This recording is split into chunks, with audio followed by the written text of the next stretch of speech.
It's time to go racing in the desert here within the Canadian E-Motorsports Network. The West Coast swing continues for one more week here in the NASCAR Series, powered by Kyle's Fried Chicken and Barbecue. And as a matter of fact, it's the first time in series, or the first time in 2 years that the series has come to Phoenix Raceway, and it's the first time we'll be going here on the iRacing platform. Good evening, folks, and welcome aboard another live production of the Canadian E-Motorsports Network and the NASCAR Series, powered by Kyle's Fried Chicken and Barbecue. We're in Phoenix, Arizona at Phoenix Raceway for the Rampage Coffee Co. 250. Once again, the first time in 2 years that the network goes to Phoenix Raceway. On the call here tonight, as per usual, the men that have been here since 2022.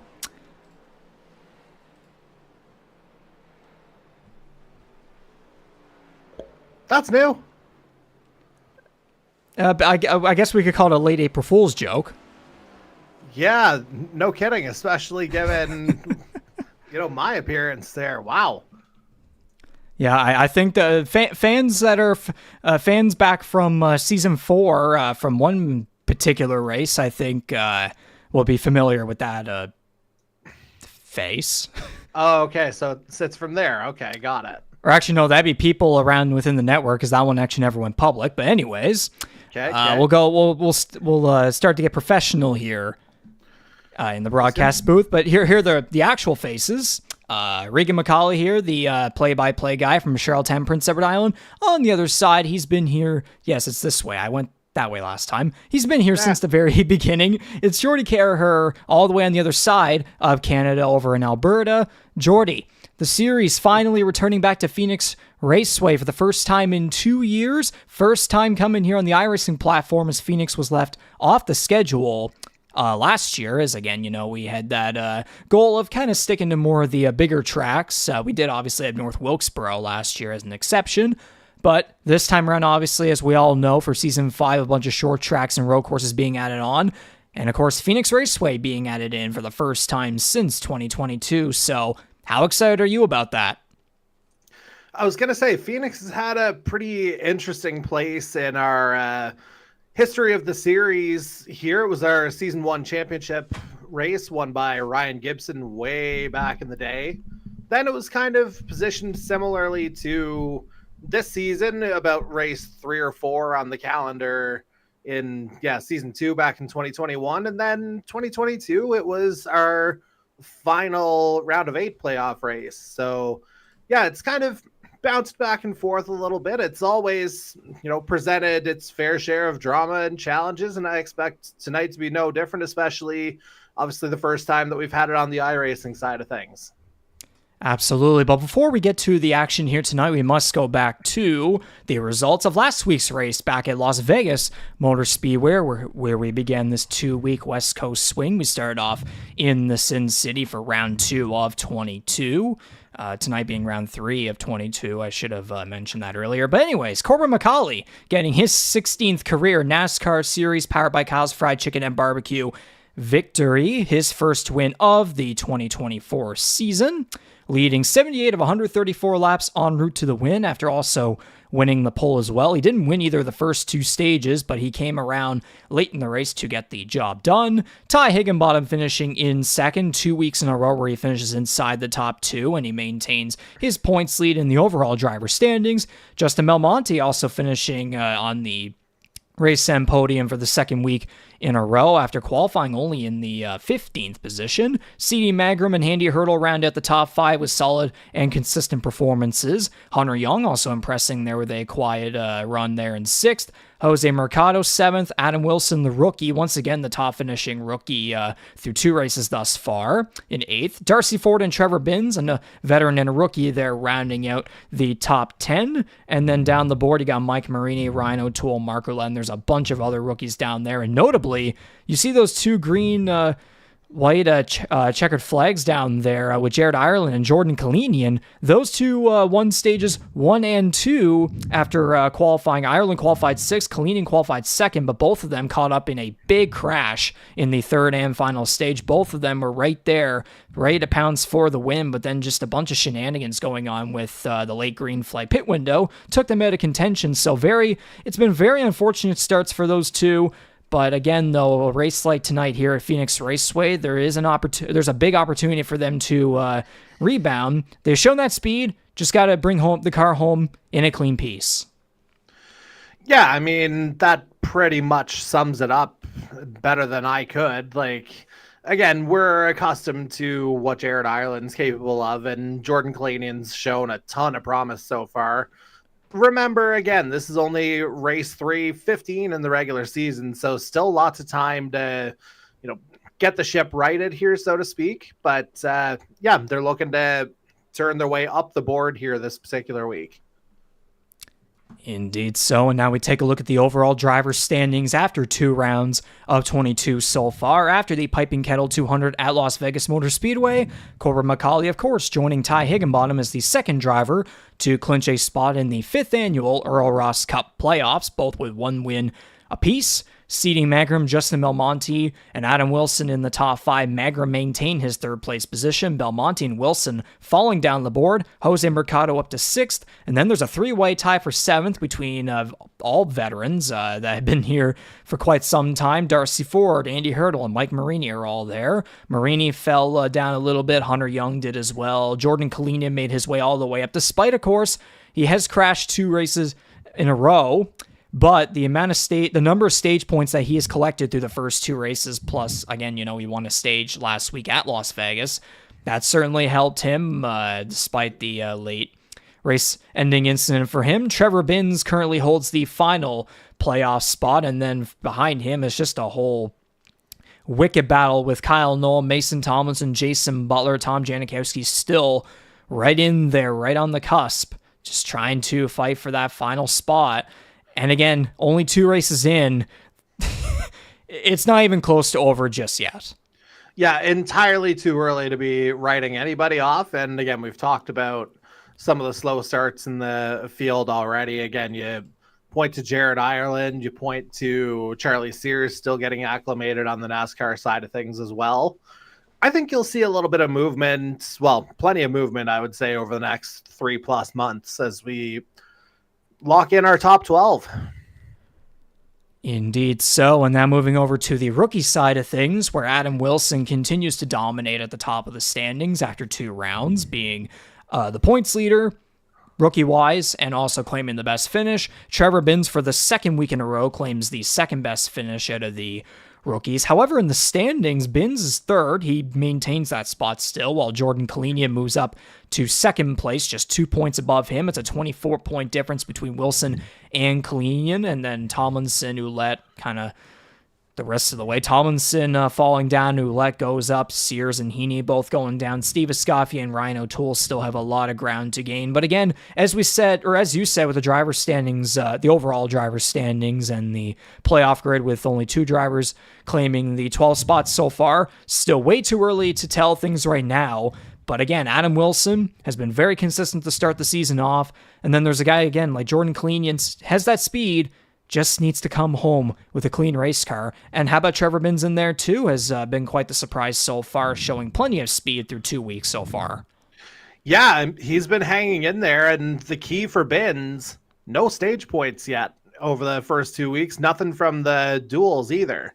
So by contrast, Kalinian, stages and duels, 28 of his 59 points are right there. So you'd have to think there's going to be a little bit of a balance here, but obviously guys have found different ways to make their mark over the first couple weeks, and I would expect that to continue. Absolutely. Now we move on. Now we're moving on away from Las Vegas towards the rest of the schedule here as we get into the action in the desert at Phoenix Raceway. Next couple of weeks looking pretty interesting. We got Phoenix tonight again. The first time The series has come here in 2 years. First road course next week at the Circuit of the Americas, a return to Kansas Speedway, which has been known for producing some wicked racing, especially with the next gen and its intermediate package. And then a couple short tracks in there, Dover, North Wilkesboro, to end off the month of April. I mean, yeah, that's April 2nd here today through April 30th. Got 5 tracks right here, all spread across different forms of circuit layouts and such. It's looking like it's going to be a fun month.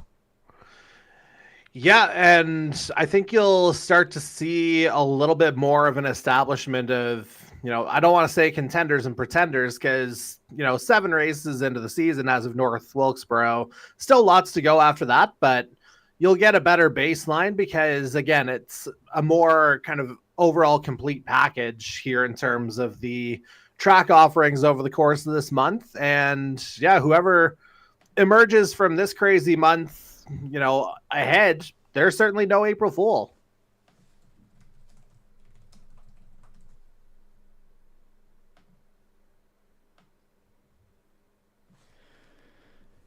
Indeed so, as now we kind of take a look at a bit of a scenic action here of where we are in the in Arizona's Estrella Mountains, I believe it is called, at the Phoenix Raceway in Arizona, a 1 mile dogleg oval, 4 turns. The banking on the dogleg there, yeah, that dogleg in particular, like you can see it down there towards the bottom left corner. I don't know if we're going to get an absolutely perfect view of it now or until towards as we get into the race. That straightaway right there used to be where the start finish line was, but now it's coming off of turn 4 where that dogleg begins. Currently looking through turns 1 and 2 as everyone is currently practicing right now with qualifying about to begin in a minute. Man, that Go Denny billboard's a little bit unfortunate after this weekend, eh?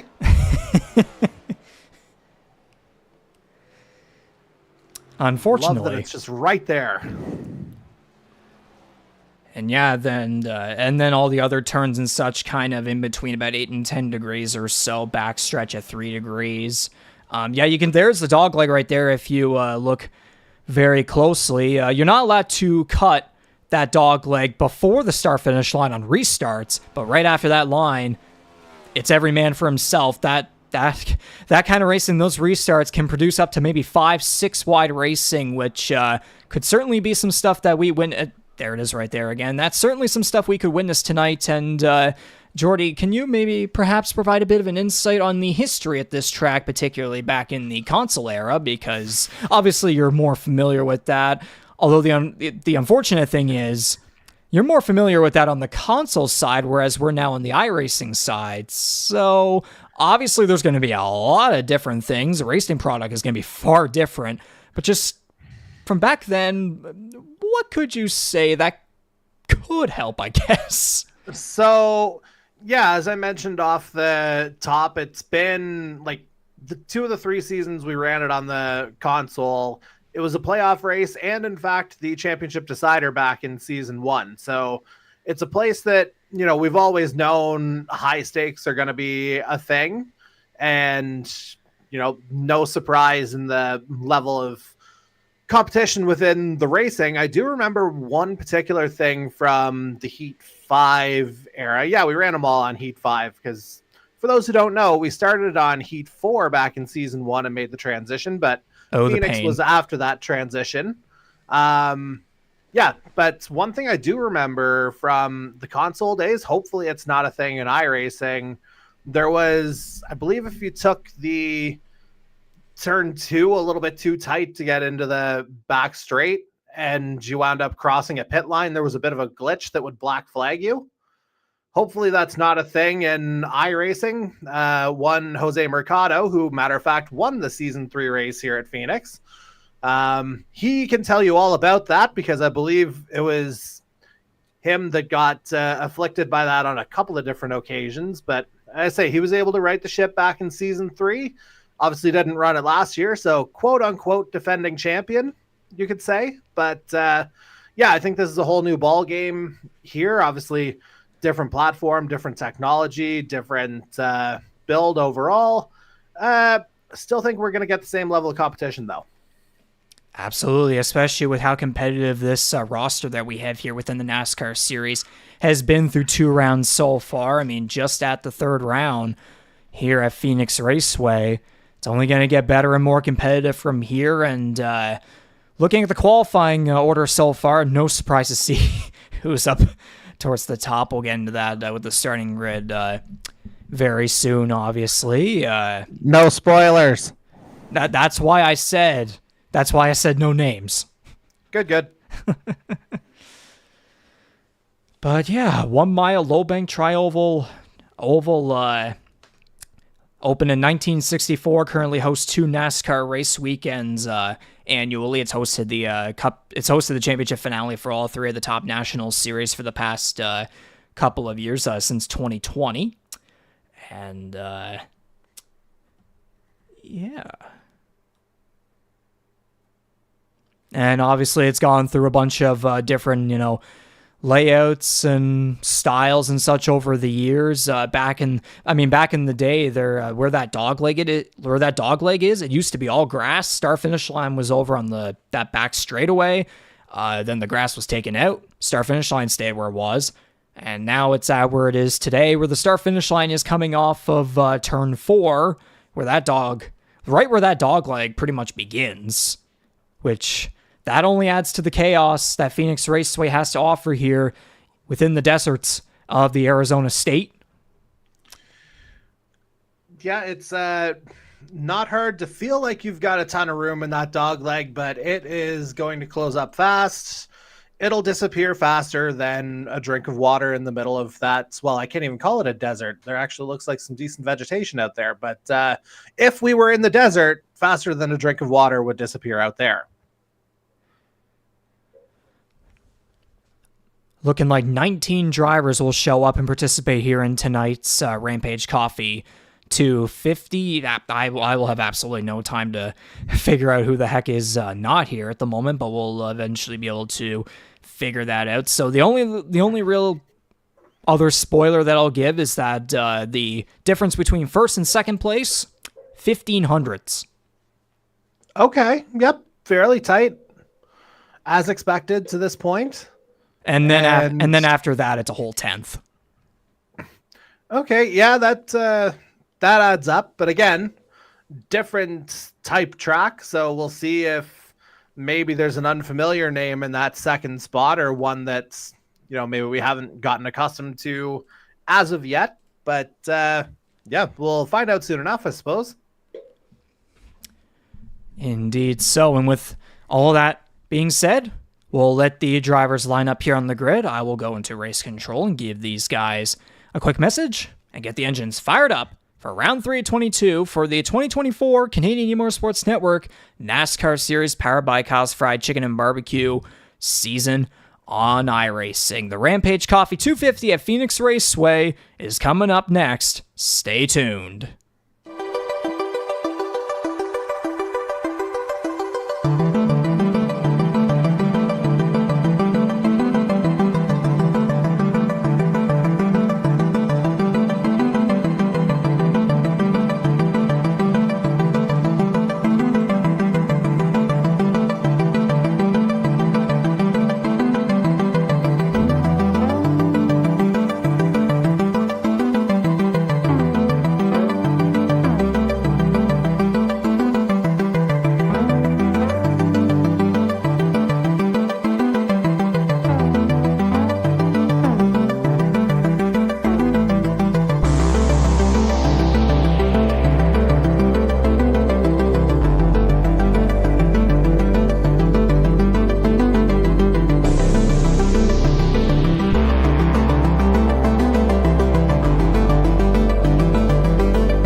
So the engines have been fired up to get racing here at Phoenix Raceway. Let's get to the starting grid for tonight's event. Beginning on the front row with, I literally told you, Jordy, no surprises whatsoever. The number 17 Chevrolet of Corbin MacAulay looking to win back-to-back races here. And, hang on a second. Yeah, there we go. That's much better.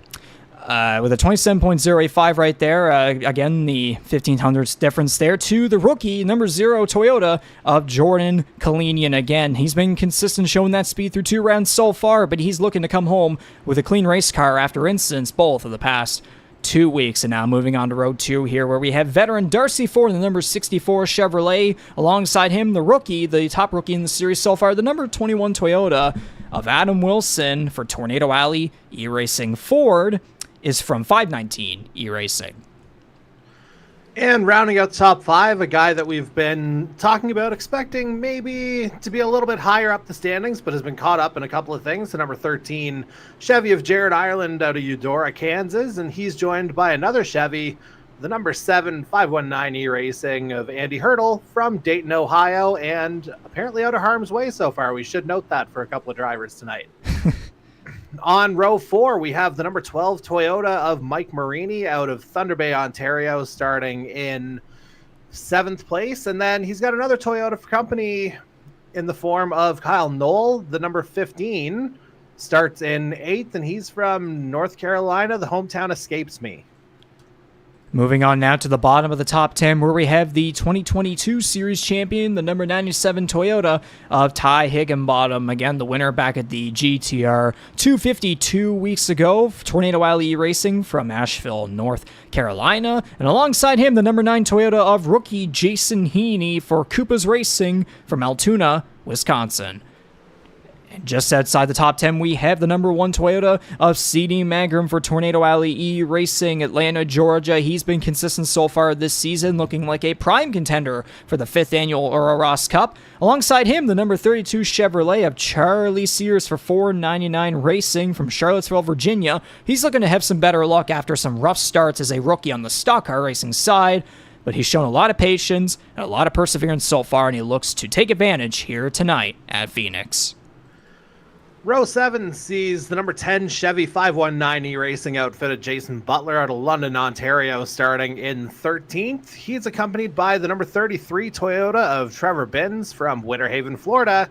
He starts 14th. As we move on to row 8, where we've got Mason Tomlinson. I believe he does have a head still at some point. Anyway, he's got a car in the race here tonight. He's starting 15th in the number 4 out of Eudora, Kansas.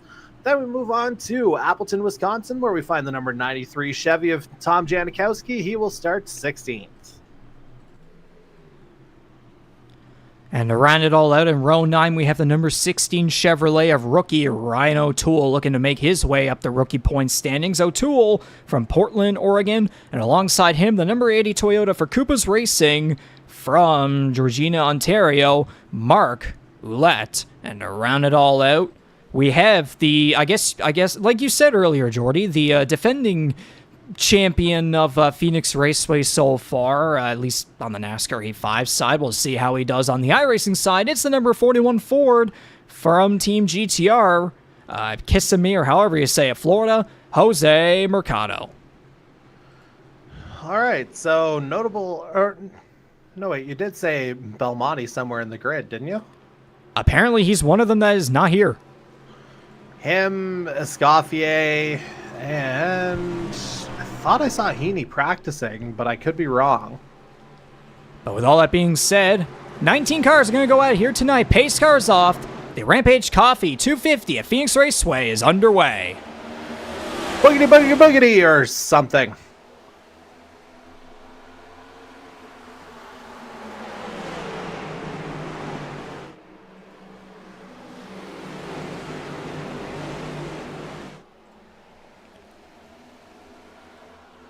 Out of turns 1 and 2, everyone has made it through so far. The number 17 leading the way by almost a decent margin. There's a couple cars up high going through turns 3 and 4. And you can see all of them really diving down towards the dog leg.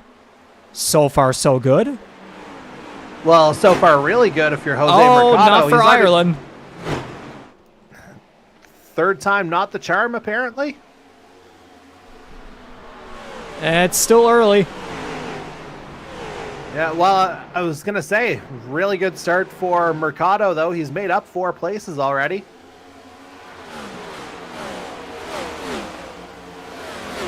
Make it 5. A lot of good midfield battles going on thus far. We got a pack going at it up here, being led by Jared Ireland, who got in the wall through turns 1 and 2 there. Lap or so ago, I believe Tom Janikowski just clapped the wall there, going down the back straightaway. Yeah, not quite as fun as the old wall bangers game on Most Extreme Elimination Challenge, but still lots of time to sort it all out. Meanwhile, the number 17 and the 0 look like they're pulling away from the rest of the field. They're separated by about 0.3 or so, the 17 and the 0. Darcy Ford still hanging on for third. Meanwhile, rookie Adam Wilson trying to catch up to him and look to make a run to get on that race end podium and continue to be the points leader on the rookie side so far through 2 races with top 10 finishes. Yeah, I mean, model of consistency so far, it has to be said, among the first-year drivers at least. And, he's obviously got a great support system with Ty Higginbotham and C.D. Mangrum in that Tornado Alley family as well. So, he's a guy who's going to take a lot of information from those two, and he'll certainly work to make moves of his own. He's already proven that over the course of the first few weeks here.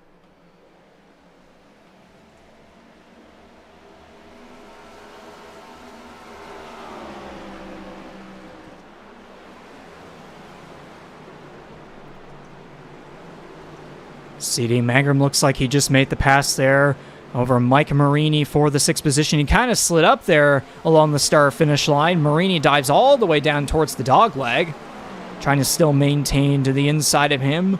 Sliding up just a little bit, but he hangs on. Jose Mercado making his way up the field after starting in last. He's up to 13th. Yeah, I was going to say, you can't even call it slowly but surely. 6 spots in 7 laps. Kudos to you, 41. Again, won the final race at Phoenix 2 years back, now on a completely different platform, but he's looking to impress regardless. And almost everybody looks to be single file throughout the field, so far a round of applause for quote-unquote the first short track of the season. Yeah, pretty calm overall so far, it has to be said. I mean, find some wood or whatever, charm you need to keep that going, but, decent so far.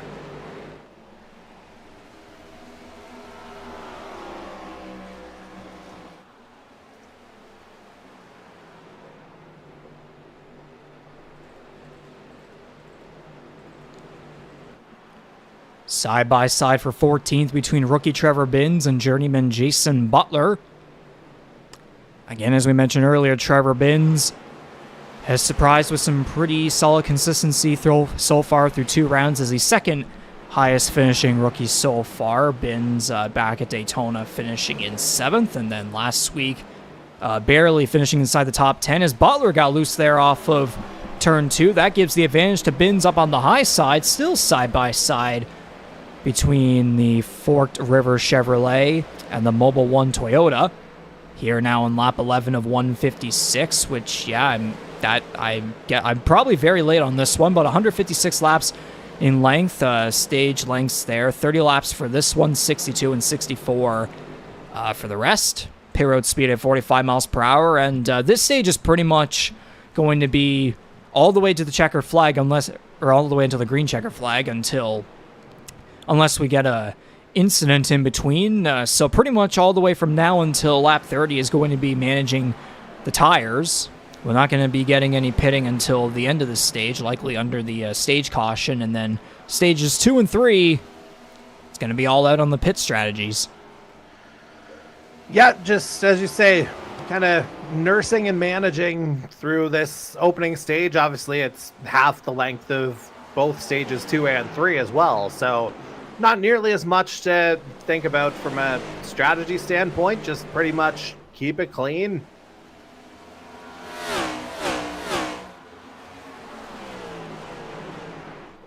About half a second or so separating the 17 and the 0 still. Darcy Ford slowly making his way up towards the rookie in third place. The Piping Kettle Chevrolet for 519 E-Racing has certainly had a quite the bounce back so far compared to how things went back in Season 4 for his transition to the iRacing platform. Ford finishing in 13th, one lap down back at Daytona, but then he was able to rebound with a solid 9th place finish at Las Vegas. And the biggest thing for him is he's also scored in every single stage so far. So he's boosted his total by an additional 16 points plus 2 from his duel. So that's another 18 points right there, and that's what's got him firmly in the playoff mix here through the first couple weeks of the regular season.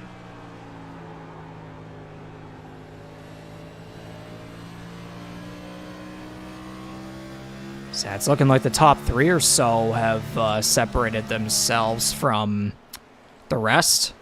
Sort of there. Wilson a second or so back. So not too far back just yet. But mostly looking like a 3-car breakaway down the back stretch on lap 16. So halfway through the first stage now, the number 17 still leading the way here.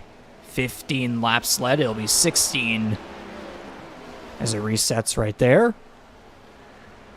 Yeah, I mean, relatively unchallenged here so far. He got that good jump off whatever you would like to call a line at Phoenix. And yeah, Kalanian, he's held his place here, although was that a little bit of a smoke, maybe a little bit of a wall tap, or was that just my potato vision? Anyway, back to MacAulay. Like, yeah, he's just been on the ball here so far, and he's maintained that gap, and it looks like, you know, it's just sensible management here in the early going.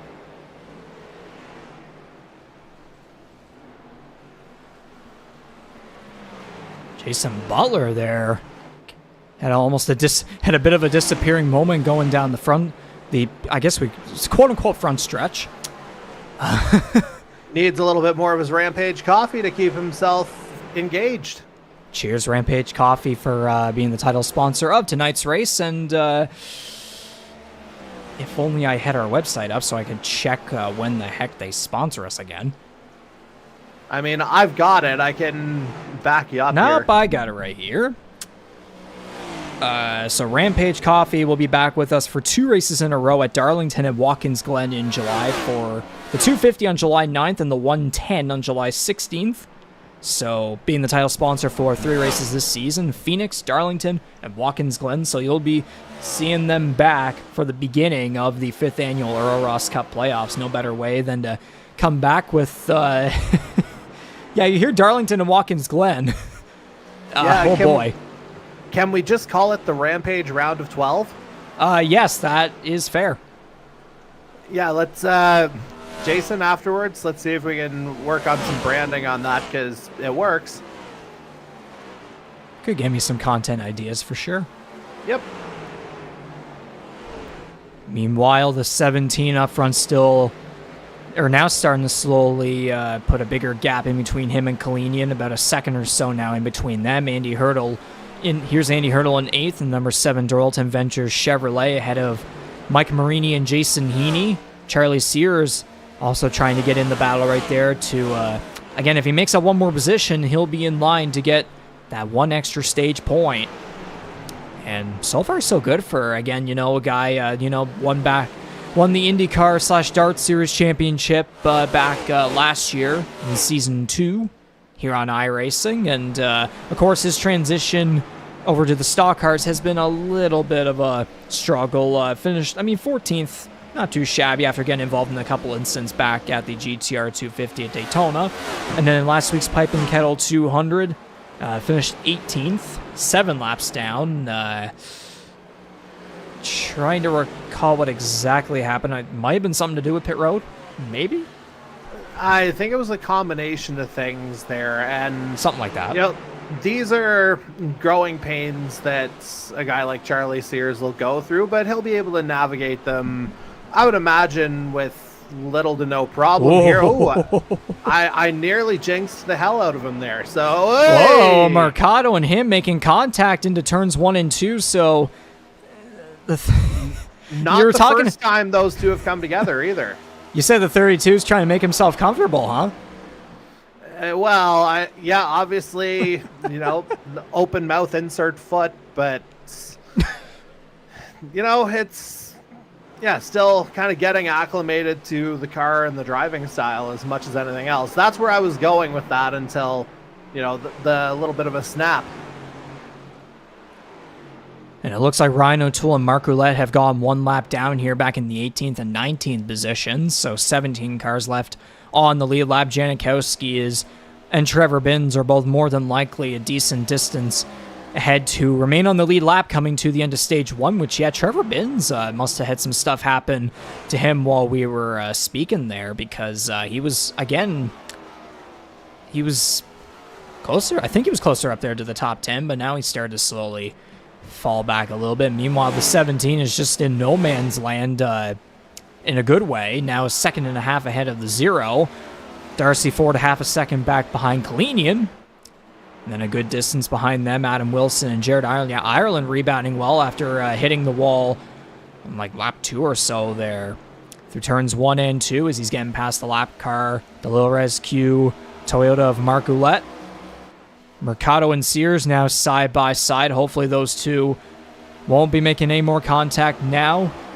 Looking good. I mean, again, the two of them have to chase Marini for that 10th and final spot of stage points. So this might get heated. Yeah, well, I mean, 2 laps, you're realistically looking at a minute of battling here. So we'll see how that goes. And yeah, Mercado might have his eye on it. Marini did go a little high there into the turn, so Mercado might get a line here on the 12. Marini dives down to the inside. Mercado also hanging on to that lane as well. The 12 slides up just a little bit. He goes all the way down to the dog leg. Marini just barely below the yellow line. Oh, he's going to use the high side to the advantage right there. Marini slides up the racetrack. Mercado with the crossover. Switch back. And Marini's going to lose that final spot for stage points. Sears now to the inside of Marini. Mason Tomlinson's going to try and get in there. Meanwhile, it is the final lap of the first stage. Corbin MacAulay coming around, and it's looking like he's well on his way to get the job done. Mercado got in the wall there. He did. Still in the 10th spot. But coming around to the stage checkered flag, the number 17, stage win here at Phoenix. First stage W of the season for our pole sitter here tonight. And Mercado will hang on. Or no! Did that little wall tap just scrub off enough speed to give Sears a bit of a nose in there, or we'll see? Okay, the caution's out. I had to make sure there. Yeah, I think Mercado got it, but we'll see. Yeah, he's still keeping that 10th spot, but we're going to have to look back at that one. Yeah, Yeah, you'll have a better look, obviously, on the iRacing side of things. I'm looking, just on the YouTube stream here.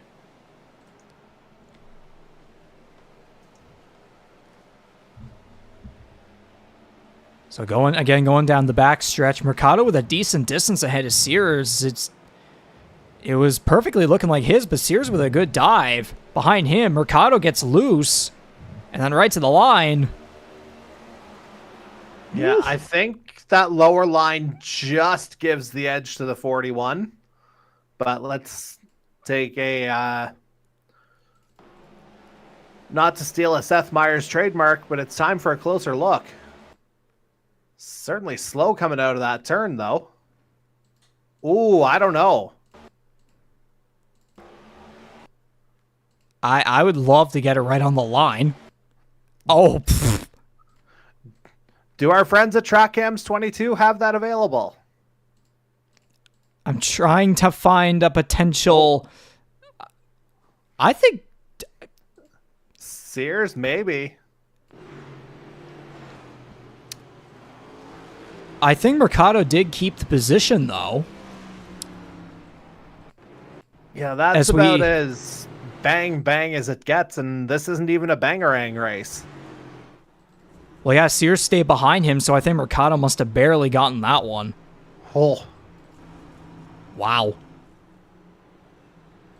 Yeah, that's a little bit, well, entirely too close for comfort, really, if you're the 41. And even then, we'll still call that unofficial, I would suggest.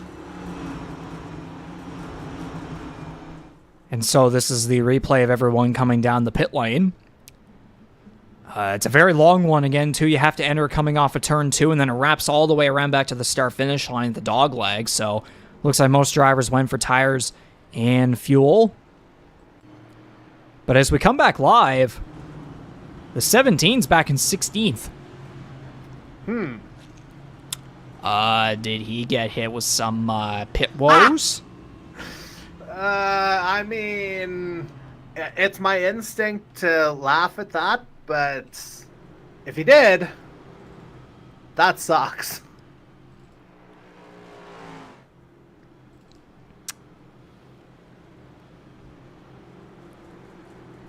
To be fair, stage 2 is about twice the length, so there's plenty more time to fix things. But then, we got the confirmation. It is a pit violation. It took him 3 races. Congratulations. Yeah, like, it's almost like he's just waiting for me to pick on him. I honestly didn't mean to, but you brought me into it. What would you say that reaction is accurate? For both of us, probably, yeah. I mean, I need probably like a facepalm, maybe, but... Yeah, maybe it'll have to be a thing where we have to find random old faces of us and just keep switching them around every week. Yeah, I'm sure we can find something, just like we can find the pace car on pit lane now. Indeed so. And Jordan Kalini and Adam Wilson, we got an all-rookie front row that's going to be leading the field back to green for stage 2, beginning on lap 36. And so it'll be probably just under 60 laps of racing here in the second stage. Green flag waving. Kalini with the jump. Not the Denny Hamlin kind of jump. No, well, I mean, we would know straight away as Ireland just tries to bully his way down that lower line.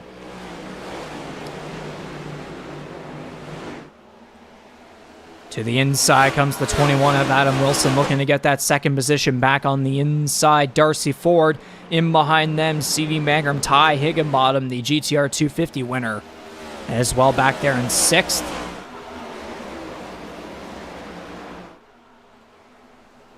So far, so good for Kalinian. Here comes Ford down low on Wilson. He really made the 21 slide up right there through turns 1 and 2. Yeah, just looked a little hairy there for a second, but looks like maybe some guys have settled down.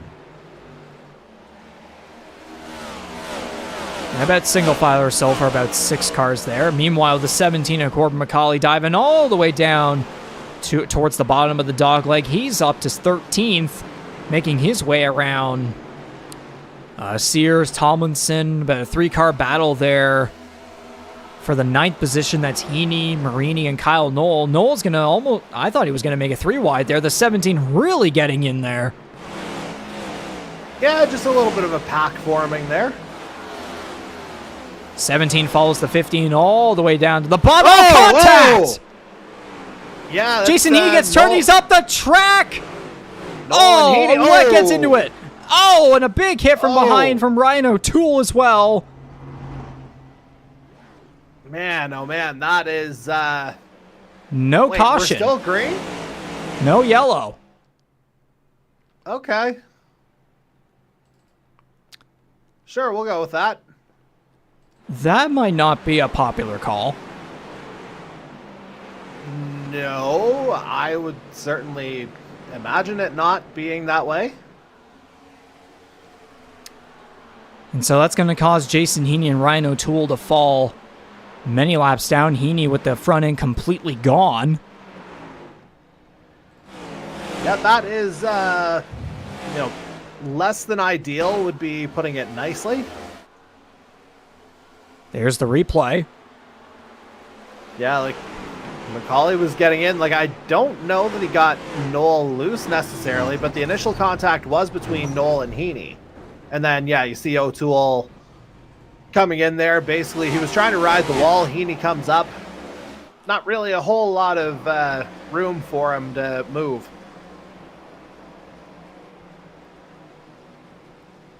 And that, again, the questionable calls all over the place.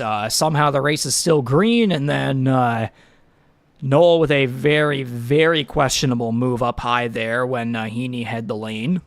So it wouldn't surprise me some things might go on behind the scenes after that one. Yeah, it's like you don't see him getting loose. It's just, basically straight up. I mean, Heaney was lucky to not hit many other cars, it has to be said. A couple were able to sneak by him on that high side, basically riding the wall.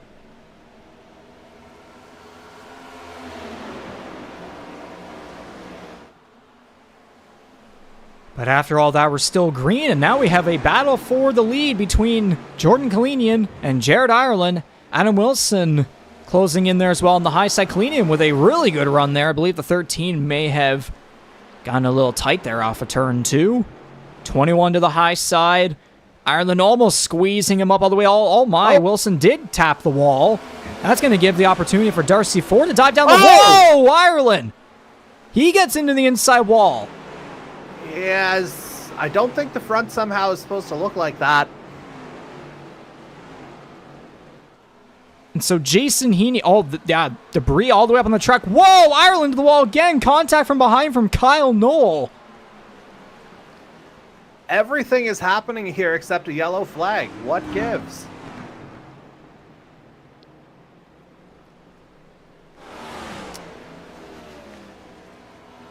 I don't know what to say. Well, that's what I'll say is that's an unfortunate hat trick here for Ireland in terms of races where, his chances are, pretty well shot early.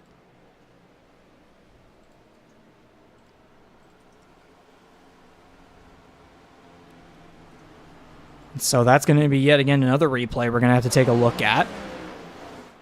Yeah, that one was just kind of self-inflicted, though, it looked like. Just comes down. Yeah, nobody around him. Yeah, just loses the back end. Just completely lost the rear end, and then thankfully he didn't go up the racetrack, unlike Jason Heaney. But then the front end completely flying out there, and then what on earth? Wait, was that Noel again? That was Noel. Whew. Yeah. This, Yeah, I wouldn't be surprised if, something goes down here. And there's Ireland now in his pit box. Here on lap 48 of 156, or 49, I should say. Mark Goulet making his way down pit road 9 laps down. Heaney's still in his box 9 laps down.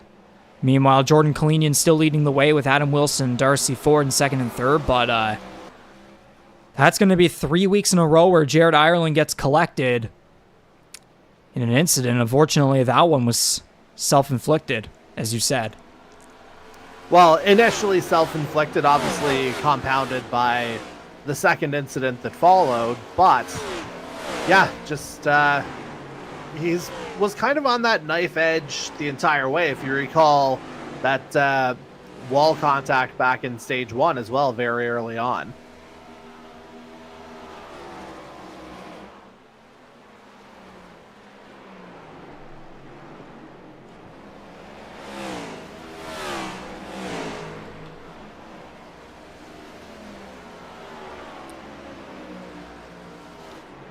So I believe we're nearing 40 laps to go in the second stage. Kalinian well over a half a second distance over Wilson and Ford, who still continue to remain close for the second position. Corbin MacAulay's made his way up to 7th. Looking to bear down on the number 7 of Andy Hurdle through turns 1 and 2. 7. That's the other guy who's missing, Hunter Young. Yeah, I remember the sevens story from last week. And that is what jogged my memory. So now 14 of 19 cars remain on the lead lap. Jason Butler 3 laps down. He makes his way onto pit road. Jared Ireland still in his box at 6 laps down. Ryan O'Toole 6 laps down, but he's still on the track despite quite the hard hit into the number 9, who was 14 laps down in his pit box. There's the view. And then Mark Ouellette 9 laps down in 18. So O'Toole and Ouellette just trying to make sure they gain as many points as they possibly can, despite not being in the greatest positions right now, is probably the most basic way I can put it. Jordan Kalinian, on the other hand, is kind of in the spot that MacAulay was in back in stage 1. Just a second ahead over Darcy Ford. And 4, 5, might be 6 cars here that might be going for that second position against Ford. Still with a decent amount of time left, though, in the second and middle stage. Magram trying to inch his way under the 21 for that third spot. 21 with a better run off of 2. Yeah, something to be said, though, for, Kalinian actually having a bit of clear air in front of him here. Advantage of over a second or right around a second on roughly a 30-second lap. That's not an easy thing to do. Even harder to maintain.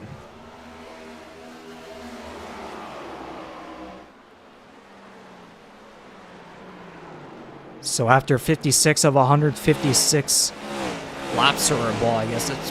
Darcy Ford might have gone into the wall there at the start-finish line, but again, so far, only 1 caution for the stage yellow, 53 laps under green, 3 under caution, 1 lead change, 2 different leaders. Jordan Kalinian, with the fastest lap so far, with a 27.098 on lap 3 at 134.5 miles per hour.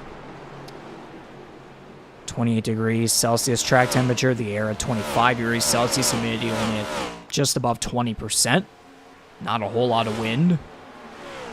Partly cloudy conditions, so not too slick of a racetrack. Pretty good for these drivers so far, although we have, again, we've seen a lot of drivers have their loose moments, like Jared Ireland, for example. Yeah, I mean, that might have been just, whatever minimal adjustments can actually be made. It might have just went a little bit too loose on the 13.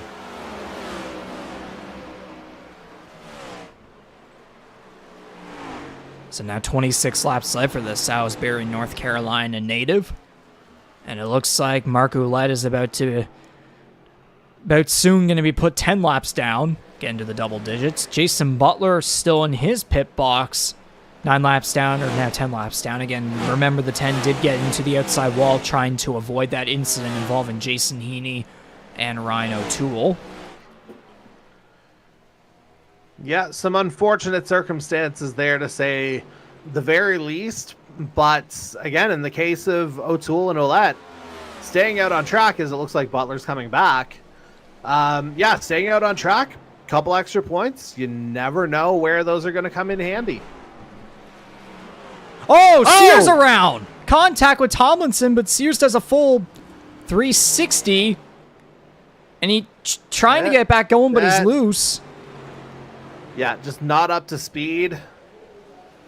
Yeah, just take it safe, especially coming through the dog leg. Good Lord.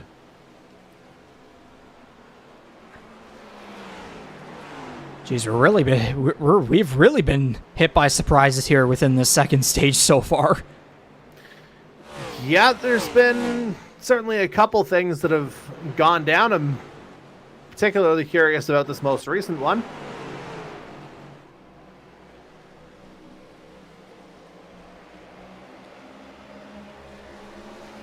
Take another look. Yeah, just loose again.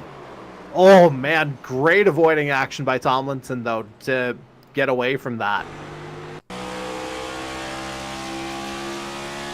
Woo. I was going to say, Tomlinson, he's been collected in things early in Stage 3 the first 2 weeks of the regular season. Didn't want to get caught up in Stage 2. Did something just happen to Higginbotham? I saw a lot of movement there while we were going on. Okay, Andy hurl into the wall. Higgy. Oh, man, he got loose down into the dog leg there, but he somehow saved that. That he did. And, yeah, that's a little bit closer for comfort than he'd like. He even missed the cone. I was going to say, is there... I'm not as familiar with the iRacing side of things as we got some pit stops here. The green flag pit window now underway with a lot of cars coming down this time under the green. Yeah, so the question I was going to ask, Higginbotham, the avoiding action he had to take around that cone. I know Formula One, there's the rule about, not crossing over the white line. He obviously did it the opposite direction, but are there any ramifications there, or is he just kind of good to go here? No, with that dog leg, you can dive as far down as you want. It's just on the restarts you can't do it before the start finish line, but after that it's every man for himself. But the thing is, if you dive down that low and you still have control of your car, that might not turn well when you get into turn 1. Yeah, we very nearly saw evidence of it. Yeah. So I believe Darcy Ford was the first one off of pit road there. There's the 17. Hopefully not another mistake happens. Well, we'll see. The time's still going. Still going. Well, that's what happens when you get 4 tires. True. I thought some of them I saw were in the 8 range, but no, that looked pretty standard. And it does help too that he because he won the pole. First pit stall on the pit lane. So again, exiting past that cutoff line, you probably just stomp on the accelerator as much as possible as long as you can control the car. Yeah, absolutely. Just don't be too, overzealous would be the nice word there. And if there's one guy that's we've had the ability to pick on a little bit on that front. So Wilson, Higginbotham, Marini, and Sears still have yet to come down the pit lane. Jordan Kalinian currently leading the way of all the cars that have come down pit road so far. Now Kalinian getting past Mike Marini to put himself back on the lead lap. Darcy Ford will follow in. So we'll see Magram, Corbin MacAulay all the way back there. So it looks like he was able to avoid the pit road woes. Now on lap 70 of 156.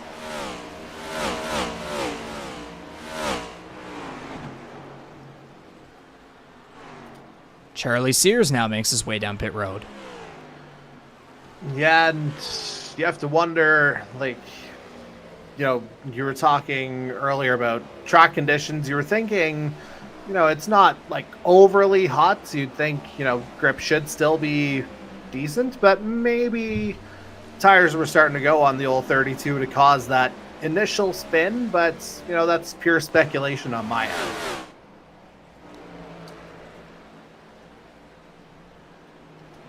So as you see there, Wilson, Higgy, and Marini still have yet to come down. And then a bunch of other cars, a lot of guys, 5 laps since. MacAulay 4, and then Kalinian 3, so... Kalinian was the latest to pit out of everyone, and it looks like he's taken the advantage so far on slightly fresher tires. But Darcy Ford's not too far away. Yeah, those outlaps, especially on a track like this one, crucial. And there's the number 9 of Jason Heaney, who was back after the incident earlier. Okay, there's Marini in, so the 2 Tornado Alley guys are the last 2 standing.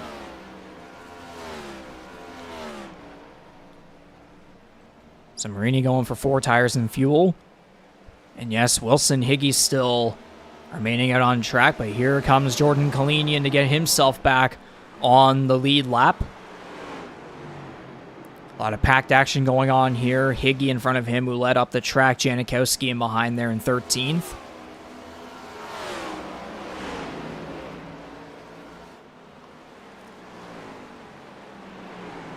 And almost there. Still a couple seconds to get up to Adam Wilson. About half. Now the thing is, I was talking about Kalinian and Ford there. They're now about separated half a second or so in between them. CD Magner and Corbin MacAulay are pretty close behind there as well. And I believe now with what seems to be maybe 17 laps to go in this second stage, that number 17 is starting to catch up.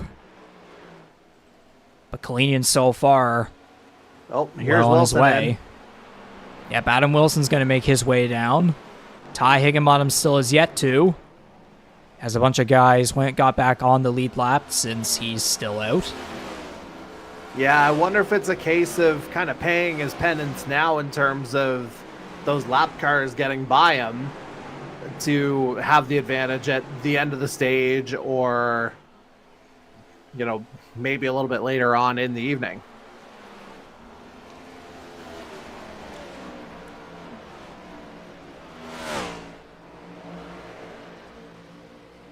Quick stop there for Wilson.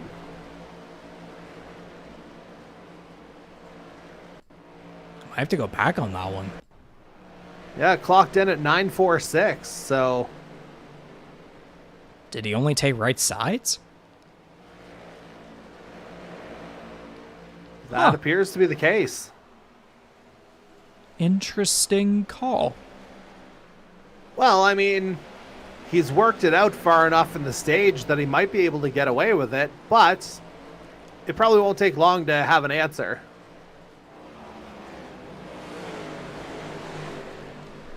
Kalinian now just over a second ahead of Ford. MacAulay's made his way up to, if we take away Higginbottom because he still hasn't pitted yet, MacAulay makes his way up to third ahead of Magram. Andy Hurdle about 2.5 seconds back of Magram. And then there's a couple...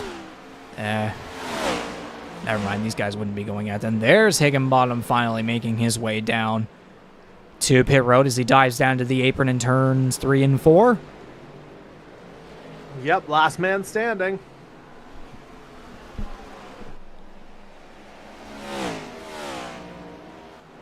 So Kalinian's going to make his way around and get to the race lead, the stage lead as well.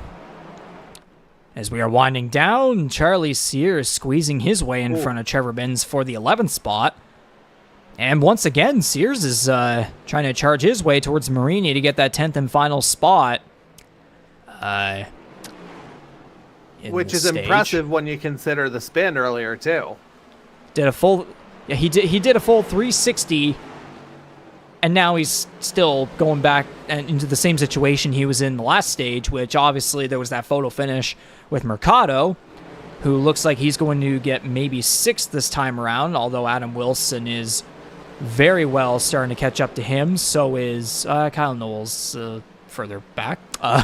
Ty Higginbottom slides his way into 9th, so it looks like he might be able to grab a couple extra stage points as Mike Marini is 7.5 seconds back of him.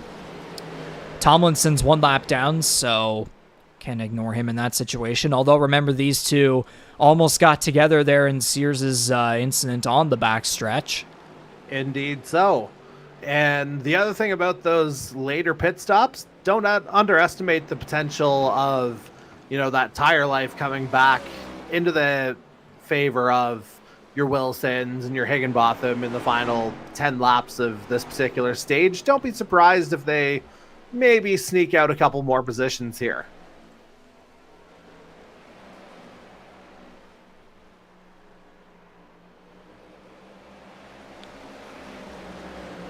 3/10 separating the 12 and the 32 for that final stage spot.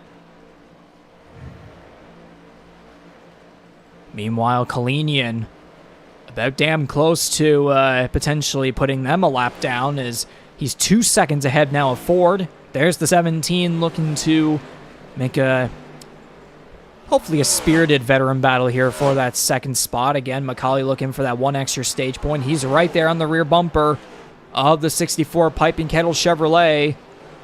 It's Piping Kettle versus Bolger Motorsports in Kawasaki. MacAulay all the way down to the dogleg.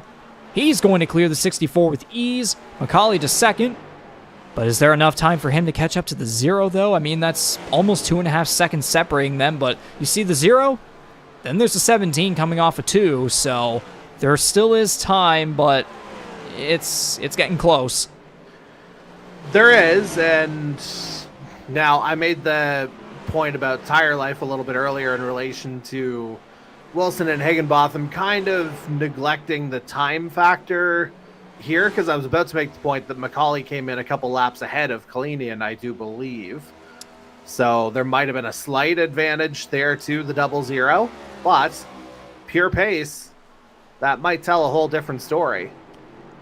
The 17 pitted 1 lap earlier, by the looks of it, just barely. Oh, was it only 1? I was thinking it was like 2 or 3. No, if you look at the laps since last pit, it's 19, then 20. 0, and then 17. I will trust those numbers. Well, at least they're not NASCAR Heat 5 numbers. Which they're... I don't think they're even... Yeah, that's the thing, there weren't any. I mean, there were for the drivers, but not for the spectator mode when you were trying to call it. Very innovative motorsport games. Clap, clap, clap. Yeah, maybe, that's why things are going under. Deservedly so. Yeah. There's Adam Wilson making the pass on Andy Hurdle for the 5th position, so that'll be 6 points for him, or Hurdle dropping down to 5 now. But still, a consistent run for both guys. Wilson, another guy who's scored, points in every single stage so far. I think I mentioned that when we were talking about the rookie battle in the pre-race show. Yeah. And yeah, Hurdle, he's scored in, if you count the duels, 4 out of 6 kind of broken down sections, shall we say. Again, Hurdle's had a consistent... he did win the pole at Daytona. Finished 15th, 5 laps down, was caught up in some stuff, but was still able to finish the race. And then he was able to rebound perfectly with a top 5 at Las Vegas. So he's looking to get himself 2 top 5 finishes here in a row. Again, he was part of that group of other guys like Darcy Ford, Jason Butler, and Mike Marini, who the veterans transitioning from NASCAR Heat 5 to iRacing. There were obviously some growing pains, which is weird to say for series veterans, obviously, but so far for guys, again, some of those guys here in Season 5, almost 3 rounds in here tonight, so far so good. Yeah, and again, first time at Phoenix here on the iRacing side of things. Seems like, not too much of a bother, quite honestly. And would you look at this here? We got a battle for that final stage spot. Charlie Sears versus Ty Higginbotham, GTR 250 winner versus the recent IndyCar champion. Sears to the 10th spot, so Higginbotham going to lose that 1 extra stage point. I mean, we've seen what happens in the past when those two get together near a finish line. Maybe not in NASCAR, but... And I believe, according to the math, this is the final lap of the second stage, which looks like it's well in the hands of Jordan Kalinian. 2.5 seconds. Yep. Yeah, seems like, again, it's just kind of manage it here for the 00, and yeah, here it comes. So the 0 will get stage 2. Fingers crossed that my math was correct there. We'll have everyone else come back around. And it looks like Charlie Sears is going to perfectly rebound after what happened there earlier in this stage and also that close call at the end of the first stage. Coming around, he will take that final spot. And yes, it is the stage checkered. Just had to verify that. Hooray for math. Indeed. How did I pass school? Well, I mean, How do we all? That's why we went into the journalism programs. And now I have, after tonight, I'll have a week and a half remaining. Man, oh man.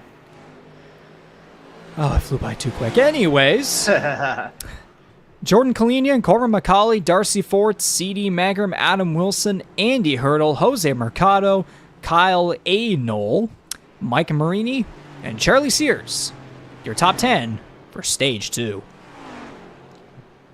Yep, that is very, very helpful.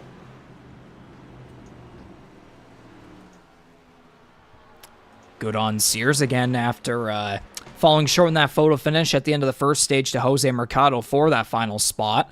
And then Stage 2 does a full 360, still keeps the car going, and then goes on to get 10th. Yeah, I mean, that's an exercise in persistence and resilience, really, for the 32. Kind of figuring things out, not letting himself get too deterred here. Oh, man. Kalinian out first, and yet he had a slower pit stop. Well, I mean, he also had that big margin at the line, too. I'm curious, did the 17... Okay, I thought there was something that happened there, but no, it's just... Kalinian just straight up beat him off. Of pit lane. Just breathe. Cue the reactions. Oh, man.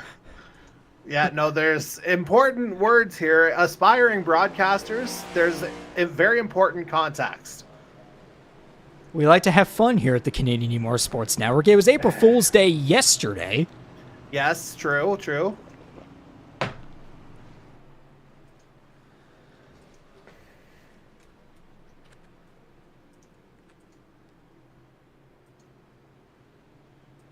Anyways. Yep. No, just gonna let that one, dangle in the wind here, so to speak. Okay. I wasn't even going for anything there. I'm literally putting in You told me words were numbers. important, then you go and say it. Okay, anyways. Race summary after 95. I'll have 156 laps. 2 cautions, the stage cautions, although under questionable circumstances didn't have any yellows from the earlier incidents. 89 laps under green, 6 laps under caution, 4 lead changes, 4 different leaders. Jordan Kalinian, fastest lap, still, back on lap 3. Okay, Corbin, okay. So clearly, I had a feeling he maybe was going to respond. Well, so clearly that means he has the stream kind of programmed into his, feed or being able to listen or whatever.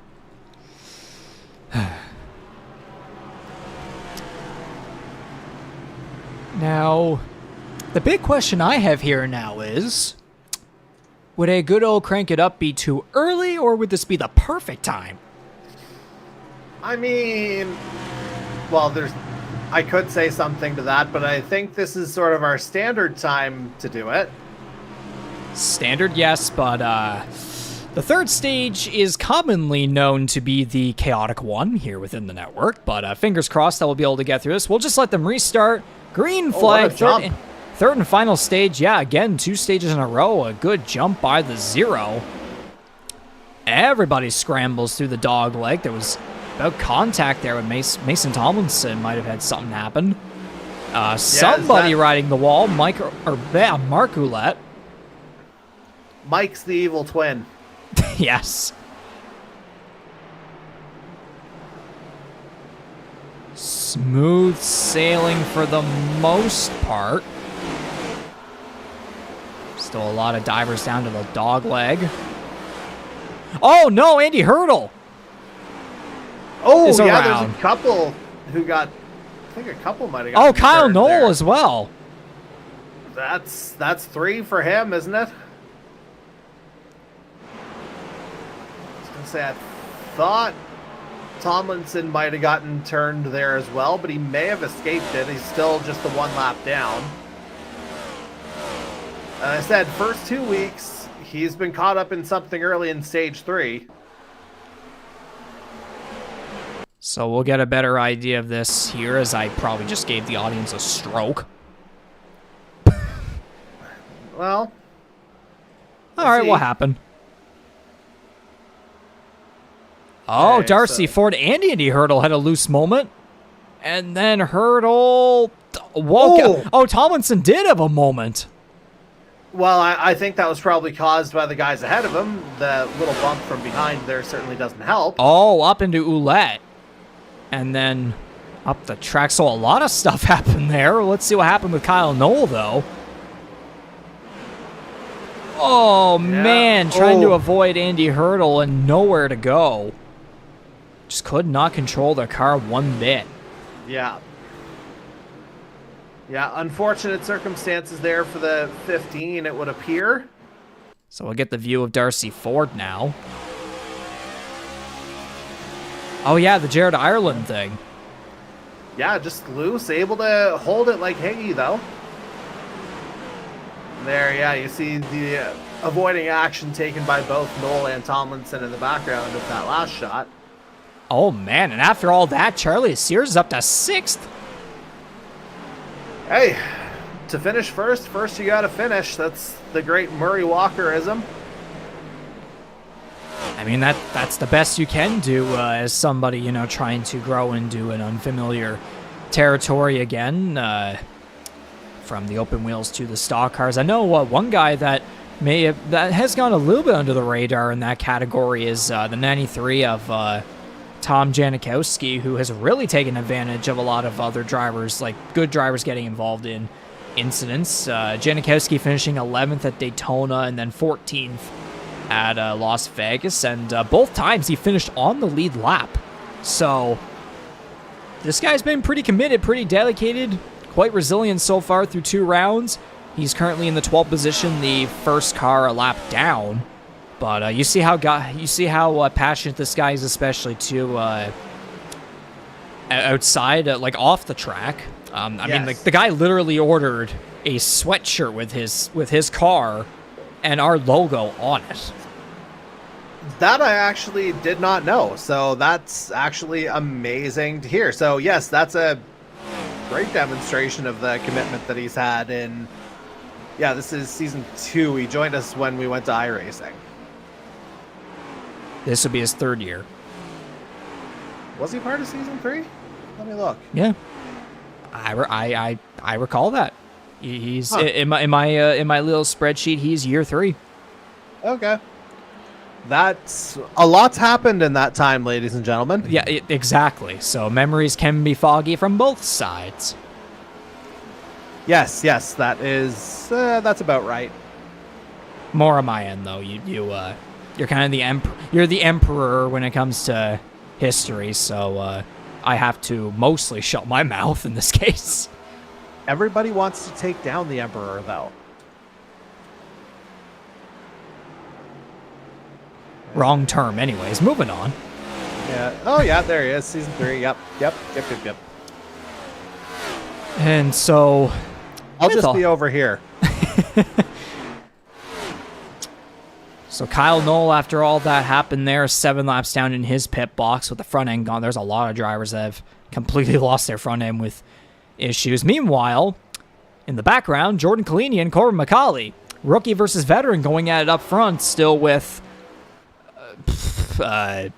just under 50 laps to go now here in the Rampage Coffee 250 at Phoenix. You know what? I think this might be the perfect time now, with especially too with the lead battle in our hands. TrackCams22.com.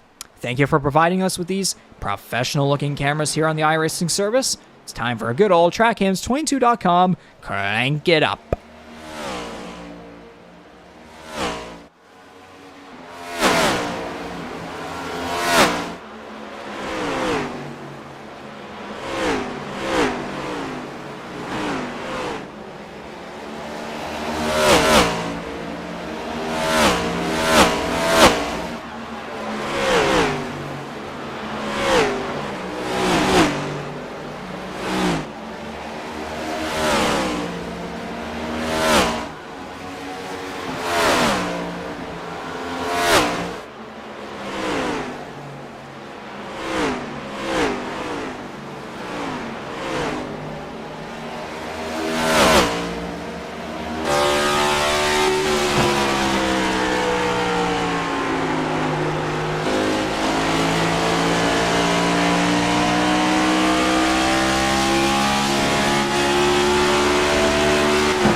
So that was the TrackCams22.com and Crank It Up. So thank you very much to them once again for providing us with these excellent cameras on the iRacing platform. And as we saw there live, we kind of did the show don't tell strategy there to show the leaders duking it out for the race lead. And as we saw, the number 17 pulling off a move with kind of a lap car in the way though against the 0.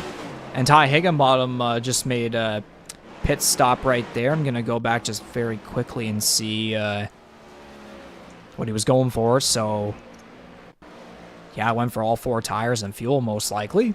He's now back in the 13th position. Might as well also shout out all the other sponsors that we have here within the Canadian Motorsports Network for Season 5 of the NASCAR Series, powered by Kyle's Fried Chicken and Barbecue, which, yes, that's one of them, the title sponsor of the series. Rampage Coffee Co., the title sponsor for tonight's race. Piping Kettle Soup, Forked River Brewing Company, Bangarang Hard Seltzer, Nordic Aluminum on CD Magram's car, GSG Vinyl 3D, and the team and sponsor, GTR. Always appreciate the support. Thank you to all those companies. Without you guys, we're still not in a growth pattern. So great that you've stuck with us here. And you come on out and invite some of those other ones too, man. Just kind of keep building up here, keep up the momentum and the energy in our sophomore season on the iRacing platform. Now after tonight, it'll be 3 rounds into a 22 race season. Again, with additional short tracks, road courses, some other intermediates in there too, I imagine. And quite the stacked roster that we have here for Season 5 between veterans and rookies alike. And currently a veteran leading the way, although Jordan Kalinian not too far behind, still trying to keep him in his vision. Trevor Binns now on pit road, looking like probably went for 4 tires, I would imagine. Oh, Jesus. Everything all right there? We're good.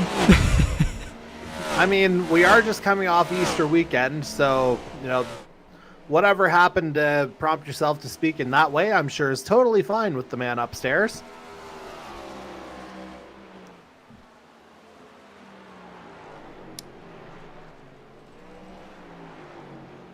So Trevor Binns coming back out 1 lap down in 13th. CD Magram 3 seconds back of the 2 leader, or 2.5 second, whatever you want to call it there. Adam Wilson in 4th, about a second back of him. Darcy Ford and Charlie Sears in behind them. Sears chasing after a long-time veteran there, looking for that first career top 5 within the NASCAR Series. He still doesn't have a top 10 yet. Why not try to go for a top 5? Perhaps. Hey, they all count.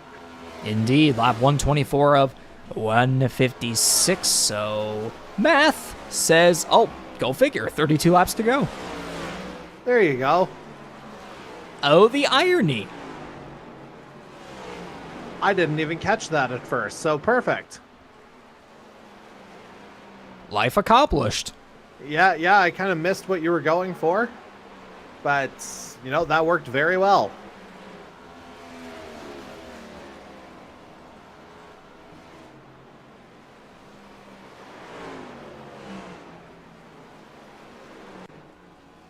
Okay, I wasn't live there. That's on me. Darcy Ford makes his way down pit road. I was confused there.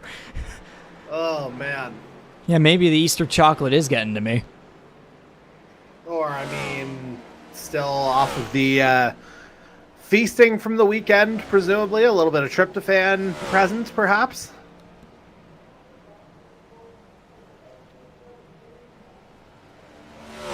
So we got most of the leaders coming down here. Jason Heaney as well. Andy Hurdle makes his way down. Looks like it's 4 tires and fuel for most guys. Here's the 17. Yeah, Kalinian in 1 lap earlier, it would appear. So we'll see how these two are going to shape back out once both of them are fully done of their pit stops. MacAulay, all 4 tires. And clean. as long as I don't hear a bang on the other side. Well, wouldn't that have been like immediate impact though? Wouldn't it have been just stationary longer? Well, you never know if you somehow even have in the final pit box on the pit lane. Somehow smash your accelerator so much it breaks everything. Yeah, true. I mean, that sounds like a NASCAR He5 issue, but you never know. That's also fair. So Janikowski on pit road, Seedy, Magram, and Jose Mercado made their way down as well. A little bit of a longer stop there from Mercado, it appears, 18.25. Typically, we've seen kind of in the low 14s for your standard fuel up and 4 tires. And so, by the looks of it, MacAulay and Tomlinson come back out at about the same distance or so that they were originally at. So, about 3 to 4 tenths. Kalinian as well. And now the thing is, the 17 pitted a lap later. So, slightly fresher tires there. And then behind them, if only whatever what happened there earlier with Ireland didn't happen, maybe he'd be up there fighting inside the top 3 with them, but he's 28 laps down in the last spot, just trying to gain as many valuable points as he possibly can. I mean, we haven't had a single car, after everything that's happened today, not a single car is DNF'd. Yeah, and I mean, again, still a little bit strange on the lack of yellows. Maybe that's a track thing as we see O'Toole coming back out. Or going back in. All right. Oh, it is in. Okay. He was in. So. I had the wrong side. But meanwhile, Adam Wilson leading the way, and then Sears in second, Marini third, but MacAulay and Kalinian are going to be coming right up on them as, again, those top 3 still have yet to pit. And, I mean, you just see the difference in performance. It's almost like Sears wasn't there with MacAulay and Kalinian just kind of slicing their way through him. The Tornado Alley guys are going at it for the 7th position. Magerman, the one in front of the 97, through turns 3 and 4. And the third in that trio, he's trying to go long here again, Adam Wilson. And as I say that, yeah. And there's and Sears as well. Yeah. So we're inching closer to 20 laps remaining here in the Rampage Coffee 250 at Phoenix Raceway. Mike Marini to the race lead. Wilson and Sears make their way down pit road. Meanwhile, MacAulay and Kalinian separate by about half a second. This is all the more likely the battle for the win. Although that could get completely jinxed. They've been first and second in the 2 stages. They've just swapped places. So not a huge surprise, especially considering they were the front row of this evening's race as well. And the thing is, too, with Kalinian having crashed out of the last 2 races, there's a part of him that's praying that he makes it back cleanly, but then he sees first place right there ahead of him. He would be really wanting to go for that win, but then again, you got the 17, who's a guy who expects himself to win every single week, so a lot of different things, mindsets going on there. There are, but I mean, if you're Kalinian, you've got a little bit of time still, but you do have to think about closing that gap relatively soon. Oh, and Kalinian could have one more lap led. Well, you never know. He just might. He'd like to lead the last one. I'm dead sure of that. So MacAulay's at 44, or will it be 45 now? No, it's still 44 laps led. At Kalinian at 68. Marini still has yet to come down the pit lane. Yeah, I think the longer Marini hangs it out here, it's just going to prove further destructive to his finish, because we've seen Like, that later tire advantage, it hasn't been as, pronounced as maybe we were expecting.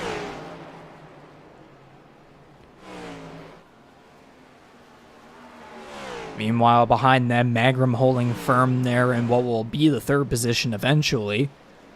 Higginbotham and currently fifth, but will come out fourth. Mason Tomlinson, no, he's going to make his way down pit road now. Jared Ireland there as well. Yeah, the two Kansas boys coming in at the same time. Charlie Sears now in eighth, looking to break Trevor Binns' streak of having the second best finish out of the rookies. 2 races in a row the past 2 weeks.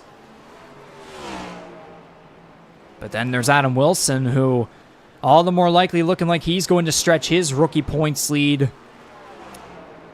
I've completely forgot Kalinian's in there, so I mean, Wilson's going to go to second, and then Sears to third. Binns will most certainly have his streak broken. He'll be fourth there, and Marini's finally going to come down pit road. Yeah, 17 to go. You have to wonder, like I said before, just how much damage this is going to do coming in so late, because you saw Ty Higginbotham and Adam Wilson weren't necessarily able to make it up to where they were before. Like, yeah, Wilson grabbed 6 stage points in stage 2. Higginbotham was shut out, though, and again, he came in later than anybody else, so just didn't leave himself enough time to get back into a point-scoring equation.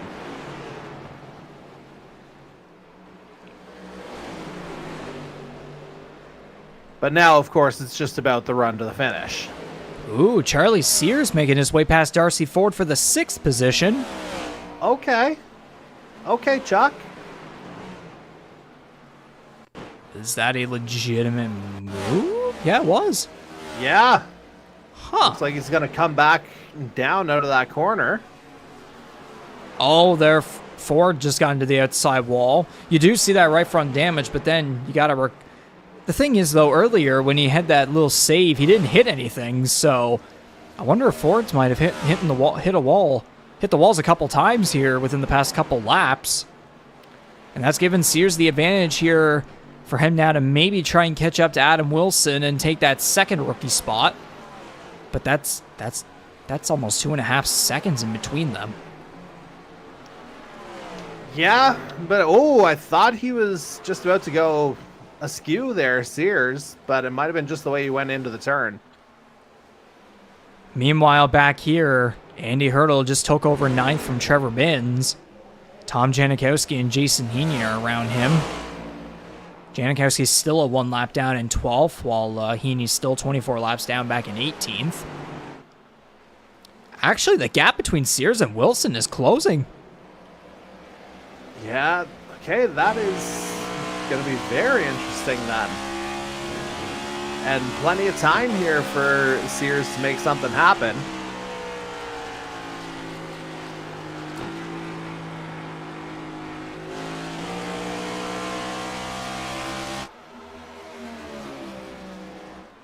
And now Adam Wilson's going to try to get past Ty Higginbotham for the 4th position, so a lot of midfield battles going on here while the 17s tries to stay ahead of the 0. They're separated by about a second or so, coming to 10 laps to go. Sears is quickly approaching the 21 and the 97, looking for that first career NASCAR Series top 5. He has been very fast.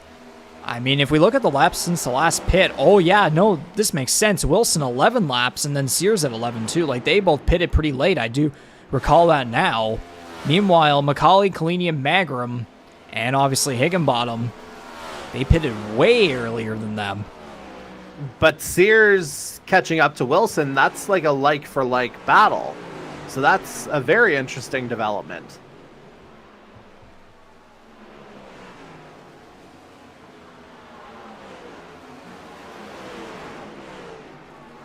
So based on how the points are rookie-wise, I don't know if Kalinian's going to be able to fully catch up to Wilson, although again the 0 does have a stage win and he's looking like he's en route to a runner-up finish here in the Rampage Coffee 250 at Phoenix Raceway. Adam Wilson will, again, unless we get something late here, and maybe Sears catches up, these two look like they're going to be the battle for that second best rookie finish. And again, with Sears, as we mentioned, as we were talking about in the pre-race show there, Sears falling down the rookie points standings. I believe it was from 5th to 6th, while Mark Roulette moved up. Sears now might be looking at potentially moving up to, I don't know, might be 3rd, 4th. We'll have to see. We'll have to wait and see. Yeah, so I believe the gap was, I think we said 24 coming into tonight between Wilson and Kalinian. So, you know, if something were to happen at the head of the field and Kalinian were to benefit from that, obviously the 5 extra points would go a long way, not to mention the win locking him into the playoffs. But, you know, there's still, you know, absolutely nothing wrong with coming home in second just to kind of get yourself back on level footing, especially if you're Kalinian, who's been caught up in some things the first couple weeks. So Sears is a second behind Wilson with 6 laps to go. 32 might need a miracle here if he wants to gain one more spot and be that second best finishing rookie. But then the thing is, though, too, the number 32, as I was saying earlier, maybe try to step up toward the top 10 finish. He's looking to get a top 5 finish here. 7/10 back now of the 21. So he is actually, he is catching there, but it's that interval between those two is just kind of going back and forth here in the closing laps. But now there's no lap traffic between them. Sears has his target. And that's going to be a lot of drafting speed there down that back straightaway for the next couple laps. And then meanwhile, the 17 has completely widened that gap and headed to the 0 now, almost 3 seconds separating them. So the 17 looking like he's well on his way to 2 wins in a row. Oh my gosh. How? What now? Like, of all the times for this to happen, like, is there any suggestion here of what went down? There's pace car. I'm looking at the scoreboard and Kyle Knoll's name is about disappeared. Okay, so four laps remaining when the caution was thrown. Typically, these caution periods are 4 laps. Are we looking at a green-white checkered finish? Well, I just rewinded 60 seconds back here.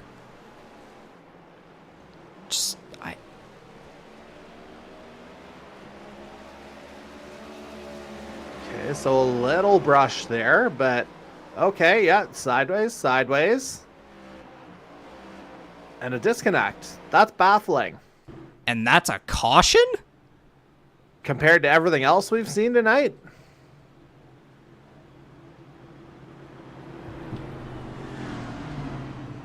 So, you want to talk about completely changing the game? Like... And after all the questionable stuff that all the real life NASCAR fans were seeing with at Richmond Raceway, with Denny Hamlin jumping the restart and all that and blah blah blah, and they're not calling that and everything. And there was one other caution that they called that a lot of fans hated. Then there's tonight where we have multi-car incidents, hard hits, no yellows, and then we get that at the end and a disconnect. No one runs into him, and we have a late caution. iRacing's latest programmer, Michael Massey. That's where he ended up. But yeah, again, though, to be fair, he was in the middle of the racetrack. He did disconnect as quickly as possible. But at the same time... But still, they were multi-car incidents with wall hits. Yeah, like stuff that was significantly worse than what we saw to trigger that particular caution. And suddenly, what was a very safe margin, gone. Just like that. So indeed, this does change everything, and that That does make me wonder, is anybody going to try and gamble on pit road, unless maybe we did miss them coming down, although it looks like Ty Higginbotham and Darcy Ford apparently did pit under this caution. Everybody else has not. Again, perhaps anticipating green-white checkered here to end this. And a late restart with that dog leg. Oh, man. Yeah, because they've gone around at least once, and... Oh, it just went back up to 4, now it's back to 3. Yeah, pace car lights are off. All right, so yeah, that must be how this one's ending. Green-white checkered. Now, the thing is, on most restarts, they've been able to survive on the first lap, but then it's around 2, 3, 4 laps in where then shenanigans happen. But there's 2 laps to... But when that green flag waves, there's only 2 laps for these guys to go at it.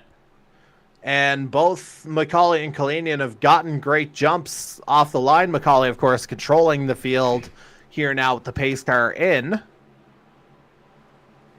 We'll have to see who's quickest on the trigger, or if anyone's going to be a little trigger happy here. So it's going to be a green-white checkered overtime finish. 2 laps to go in the Rampage Coffee 250 at Phoenix. Will the 17 hang on, or will somebody surprise him? The 17 with a big jump on the restart. Oh, contact in behind. CD Magram trying to push his way up to the front. 3 wide for third. Charlie Sears looking to get on the podium.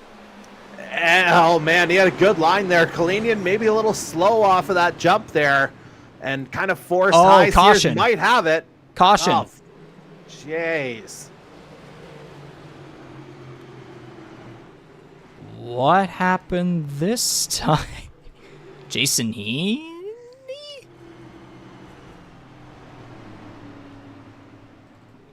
Well, I mean, that's certainly where your eyes go on the leaderboard. What is happening? All the stuff we were expecting to happen in Okay, stage 2. Okay, so Heaney did restart, and then he was in his pit box, so something happened.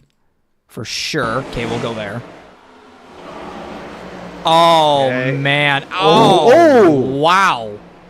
Oh. Another car losing the rear end through the dog leg. Oh, bye. Whatever, the pace car just doesn't exist anyway. Yep, just caught him and then... Jeez.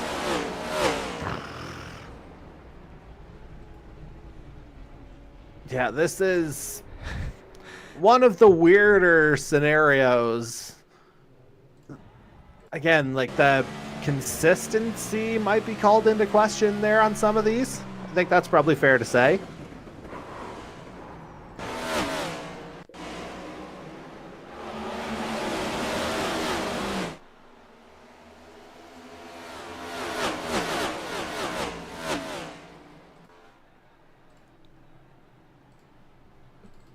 Now, I wonder if that would have happened before the patch and subsequent hotfix that had to come out today.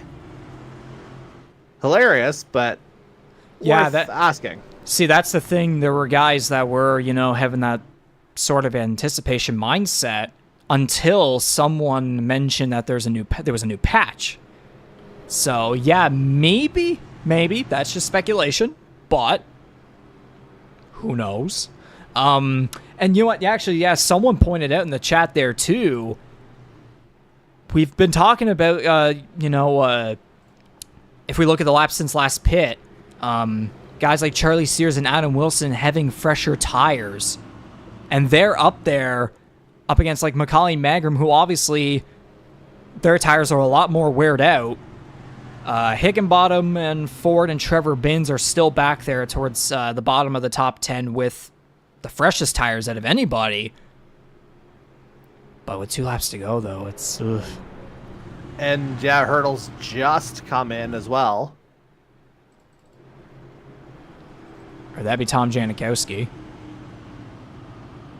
Well, Hurdle was showing 0, so he had been in pit lane. So Hurdle's going to have besides Janikowski still being 1 lap down, Hurdle's going to have the freshest tires out of anybody here. And so Janikowski's going to have to be quick with his stop because the lights are off and we're going back green. And man, with Sears and Wilson having the freshest tires, at least for the front row cars. Ooh, that dog leg is right there. If he's able to keep his car under control, I really wonder if he's able to outbeat some of those veterans up ahead of him. Yeah, you can tell Mercado sniffing for something below. Obviously, they can't use it until they cross the start-finish line, but surveying his options. And you know what? That's the other thing, too. Whoa, Darcy Ford making his way down pit road as they're restarting. I wonder if... Fuel? Well, that could be. There have been lots of extra laps. And that's the other thing, too. Because of that dogleg rule... That's a quick left-hand turn there towards the dogleg after the start-finish line, but the green flag back out for the second overtime attempt. The number 17 with a big jump, Charlie Sears with a very poor restart. He's all the way back to 5th. Yeah, that's far from ideal in terms of what the 32 was expecting. There just didn't quite get the jump. And yeah, it looks like... Marini making a lot of moves. He's going to slide up that track. Sears does as well. Kalinian too. 32 on the wall. Yeah, there's contact. And big crash behind them. But notably, MacAulay had gotten to the line before that happened. So they got the white flag. No, they're racing back. It's always a race back. Okay, fair. But big crash behind them. The 17 way ahead by almost a second ahead of the 21 and coming to the checkered flag. The 17 will win 2 weeks in a row. He is the Rampage Coffee 250 winner here at Phoenix Raceway. 2 wins on the season for the number 17 Bolger Motorsports and Kawasaki Chevrolet. Yeah, that one, certainly wasn't easy either. Obviously, with the entire race being turned on its head in the closing stages. But, fair play to the back-to-back winner. I talked to him about keeping his head last week. I think that was probably an even harder exercise. What the hell happened there? Must be, Higginbotham's involved. If it's another Tornado Alley guy, I'm not as worried. Yeah, that's Wilson. Those are buddies. They're fine.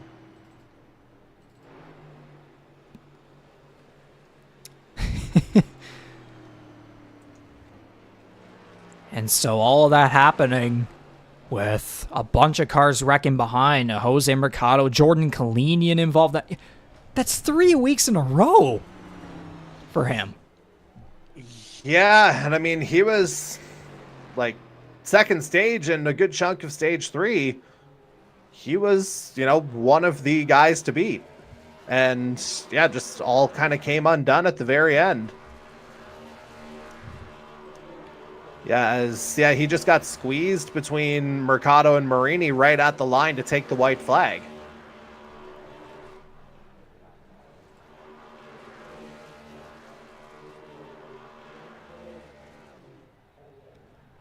Still hung on for a top 10 finish, but man. Yeah, I mean, again, took 19 out of 20 stage points tonight. There's probably a little more expectation there in the double zeros mind. I mean, he's been proved his worth here tonight, certainly. Just, another dose of bad luck.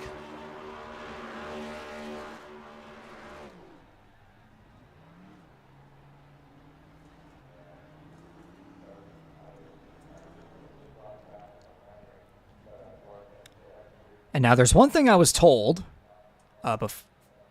before the race in terms of the winner. Mm-hmm. I'm just wondering if he's going to do it.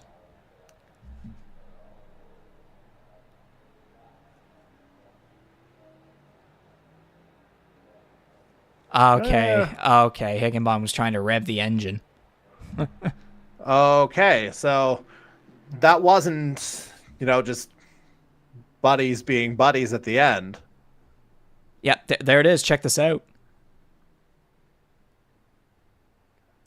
That's how you know the guy's spent a lot of time on iRacing. He knows where to get the bloody photo ops.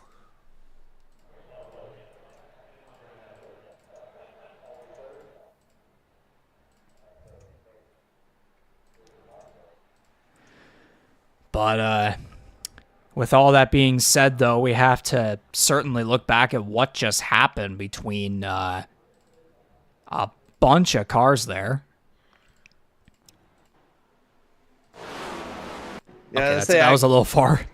Here we go. I kind of briefly recapped the Kalinian Mercado Marini incident at the start-finish line, because there you see a little bump to start, and yeah, you see Marini dive. Doesn't really give Kalinian a whole lot of room, but suddenly Kalinian winds up in a sandwich.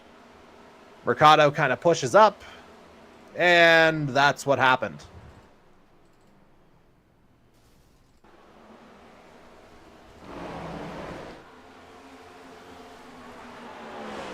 Oh! Mark Ouellette with a wicked hit there. Yeah, man. Hopefully he's got the safety of a turtle shell in that.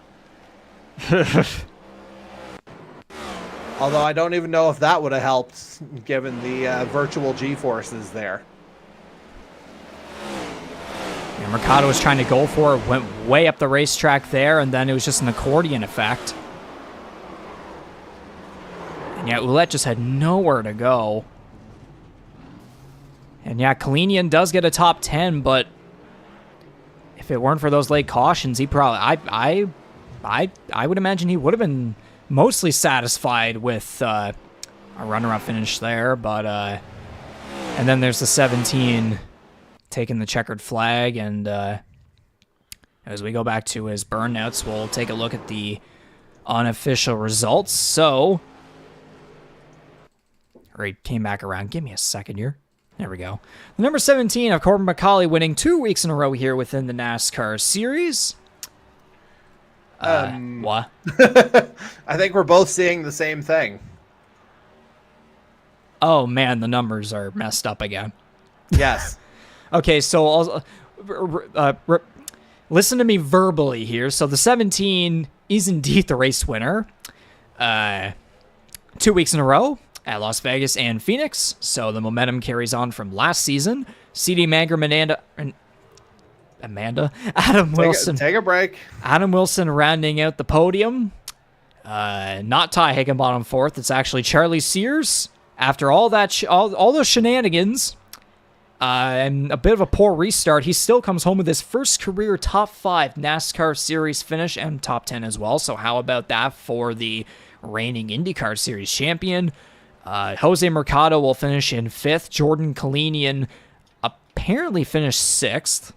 Well, check the chat here in real time, Riggs. We've got a screenshot of the top 7 at the very least. Yeah, we'll repeat off of these just to be safer. So just bear with me here with the verbal results. MacAulay first. Adam Wilson actually finished second. CD Mangrum third. Ty Higginbotham fourth. Charlie Sears still gets that top 5 and 5th.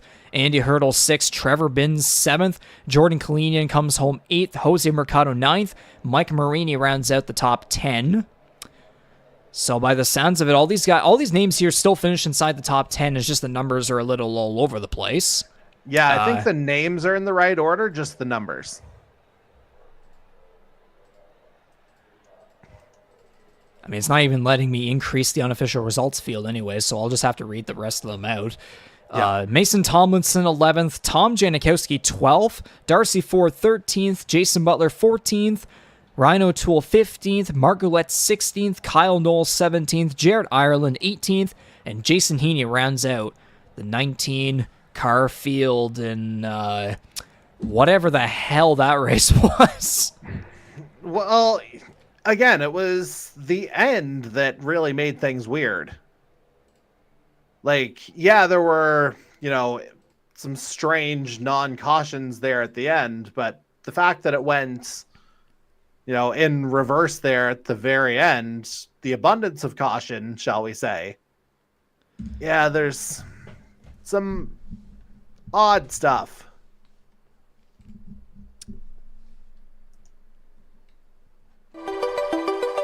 Indeed. So I would imagine we'll be going back into Discord here to have the post-race winner interview conversation again with the number 17 of Corbin MacAulay. Yeah, he is in there.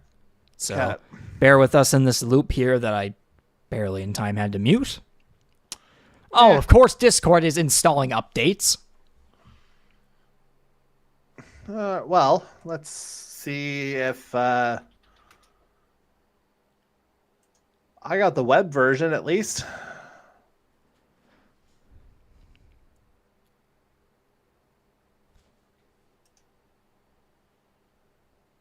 Okay. Yeah, I can be on standby for that in a moment as soon as you work your stuff out there, Reegs. But yes, this is going to be an interesting chat, I think.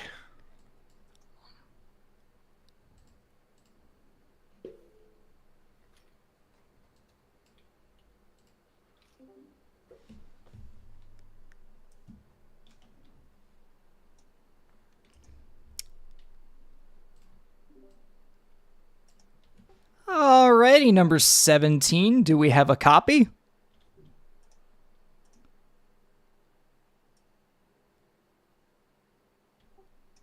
Number 17. Do we have a copy?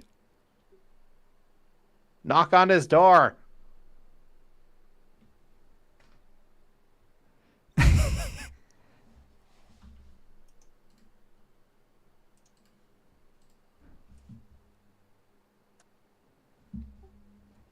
For the third time, maybe third time's the charm, number 17, do we have a copy?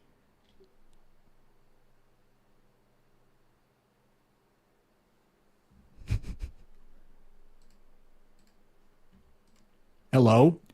Okay, we do. I hear you. Yeah, we have a copy. I cannot hear Regan. Yeah, no, he's still trying. I don't know if maybe his updates kind of messed up his inputs or whatever. That'd be my all guess. good now. All good now. There we go. Alrighty, number 17, Corbin MacAulay. 2 weeks in a row winning here within the Canadian E-Motorsports Network NASCAR Series powered by Kyle's Fried Chicken and Barbecue. I think Jordy put it properly there. Certainly a lot to discuss and figure out after what happened there. You're the driver. You were involved in all of that. I think I'll let you be the one to get us started here. Just talk about literally everything, because I know you love to write an essay every single interview. You do your thing, because I think it's deserved after what we just witnessed here tonight. So I won the race. The end. Respect. I'm just kidding. Anyways, so that race was something else. I mean, going into it, I knew it would be a little bit different, as we've never gone to this track before on iRacing. But I mean, for myself, I've got plenty of experience here in this car on this game on iRacing and stuff. So, I mean, I sped on pit road. I said You made it to 3, Jordy. I made it to 3. Yeah. Where's that on the bingo card? It's right. It's pretty close to the free spot, I'd say. Yeah, that's probably fair. Anyway, go on. Yep, fair enough. So yeah, started the race. The first stage was it was a very short stage, 30 laps. That 30 laps was essentially just feeling out the car. Getting to know how the car reacts to a longer run, seeing how the tires wear and stuff like that. But one thing I noticed is at the very start of the race, at the very beginning, the line I was running was in turn 1 and 2 was completely different than what it was at the end, and that was all because of what I was learning throughout the race. Started off kind of lower on the racetrack, kind of hugging that yellow line, until I then realized that if I entered higher into turns 1 and 2, kind of middle to top, and then diamond it down to the bottom on the exit of turn 2, You get a much better run off the back straightaway. And honestly, it actually kind of saved the tires a little bit more too. I noticed other guys that were running strictly the bottom, or even just strictly the top, they'd be wearing out their right front tire coming off of turn 2. But once I got that speeding penalty at the first pit stops after stage 1, put me back in the middle of the field. And at that point, I was just like, screw saving. I want to see what happens if I go full tilt. So I started going full tilt. I burned the tires right off the car. I mean, they were literally on fire basically whenever I took them off the car. So I learned not to do that. And basically from that point on, I just tire saving. It's all I could do. And doing it while at the same time putting up decent competitive lap times. And then the race just got weird. Like there was wrecks, but there was no cautions. There was guys spinning and also no caution. And then Kyle Knowles spun out alt F4, and then it just messed everything up. I mean, from that point on, it was just green, white checkers, and everyone knows what green, white checkers are like. They're absolute chaos because that's what NASCAR wants you to see, and that's what we try to replicate. So, and in those green, white checkers, I mean, the first one, I launched off good, and then going into turn 1 and 2, caution came back out again. I'm like, oh my God, can this thing just end, please? And then we come back around for the second green, white checkered. I have another really good launch. I gapped the field on the restart, and away we go from there. We won the race. And it's funny, I recall, I think it was last week when we were obviously previously talking, you said, moving forward, the amount of competition that there is within this season's field and everything, it's really going to be quite the challenge. Obviously, you have been challenged through these 3 weeks so far, but then you've won 2 weeks in a row. So it's like, there's kind of two different perspectives there. I mean, this win didn't come easy. Like none of the wins no, it easy. didn't. Like none of these wins ever come easy. I can't think of a race where I just went out there and spanked it. Well, Richmond last year was kind of like that, but we'll ignore that. But no, like I had competition. Like I had that speeding penalty. I had to make my way through up the field. Whenever I got up to Jordan, like he put up a hell of a fight, and I think all in all, in the end, it's just he ended up burning up his tires a little more than I did, and not to mention I pit a lap later, which means I had that 1 lap pressure tires, and my God, at Phoenix, 1 lap could mean everything. So by the end of that tire run, before that green white checker came out, I was putting on 3 to 5 tenths every single lap, and then those green white checkers happened. But yeah, I know that the tire saving mattered a ton here, and the competition is fierce, and I just honestly cannot wait till next week. Road course, I probably took it right out of your mouth, but like, I can't wait. And speaking of that competition, more about it. I mean, you had quite the battle there with Jordan Kalinian a couple times there. It's unfortunate the luck that he had there towards the end with those late cautions, obviously getting involved in that big incident there. But you two had quite the run going at it in the third stage and earlier in the race as well. And Charlie Sears getting his first career top 5 and top 10 in the NASCAR Series in just his third start. So cool. you got anything for that? That's really cool. It's cool to see Charlie in the top 5. I mean, he has hardly any stock car experience, and Phoenix is not an easy racetrack by any means. So, I mean, a top 5 finish for him, that's huge. And anything about Kalinian, what it's like to race alongside him now 3 rounds into the season? Well, I knew from the get-go that he'd be the guy to beat this season. Like he's got a way higher I rating than I do right now, but I mean, it's just luck of the draw when it comes to I rating nowadays. Whenever you hit those official races, you don't know if you're going to win or you're going to be crashed on lap 1. There's no in between. But no, I knew he'd be the competition coming into the season, and I knew that from the get-go. And we always put up competitive lap times every single practice every week on the Monday nights. Our lap times are within 100th of each other. I mean, like there's no more what I meant to say is there's competition, but the main competition is definitely Jordan. Of course, and now moving forward to next week, where I was going to say it's probably going to be the wonkiest broadcast that we'll have in quite some time, but at the same time, like that's off the track, and then on the track, it's probably going to be the wonkiest experience that anyone within the network's ever going to have. Let's just say I'm going to be a puddle of sweat next Tuesday night because COTA is tough. It's one of the toughest road courses in a stock car. just left, right, left, right, left, right, left, right, just on and on and on and on for 34 times. And you know what? 34 laps doesn't sound like much, except each lap is 2 minutes and 15 seconds long. And what should drivers and fans expect in terms of, because you know how in real life with NASCAR race control and their penalty system and all that and such, what should we expect from the iRacing side? Well, on the iRacing side, if you even dare touch the white line, like if it just think of F1, think of Formula One's track limits, and maximize that by about 5 times. So yes, fans, expect the FIA to be in attendance for next week's race. So other than that, Jordy, you got anything? Well, it's funny you mentioned the F1 side of things, because I wondered aloud on the broadcast if Michael Massey was part of the programming team with some of the cautions. But yeah, just to go back to that particular sequence, like obviously you mentioned that it was kind of a 2-horse race between yourself and Mr. Kalini, and right up until that caution was thrown.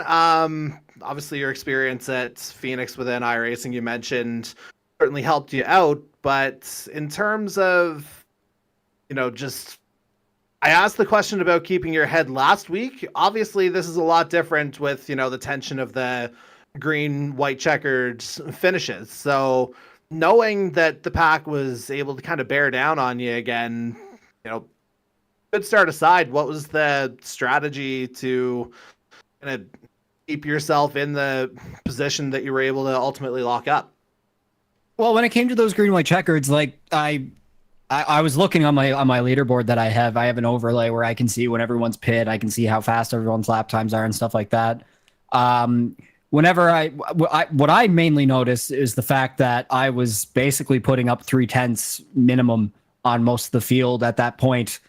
When it came to the tire run. And I had known by that point too, that every single person had taken all 4 sets of tires.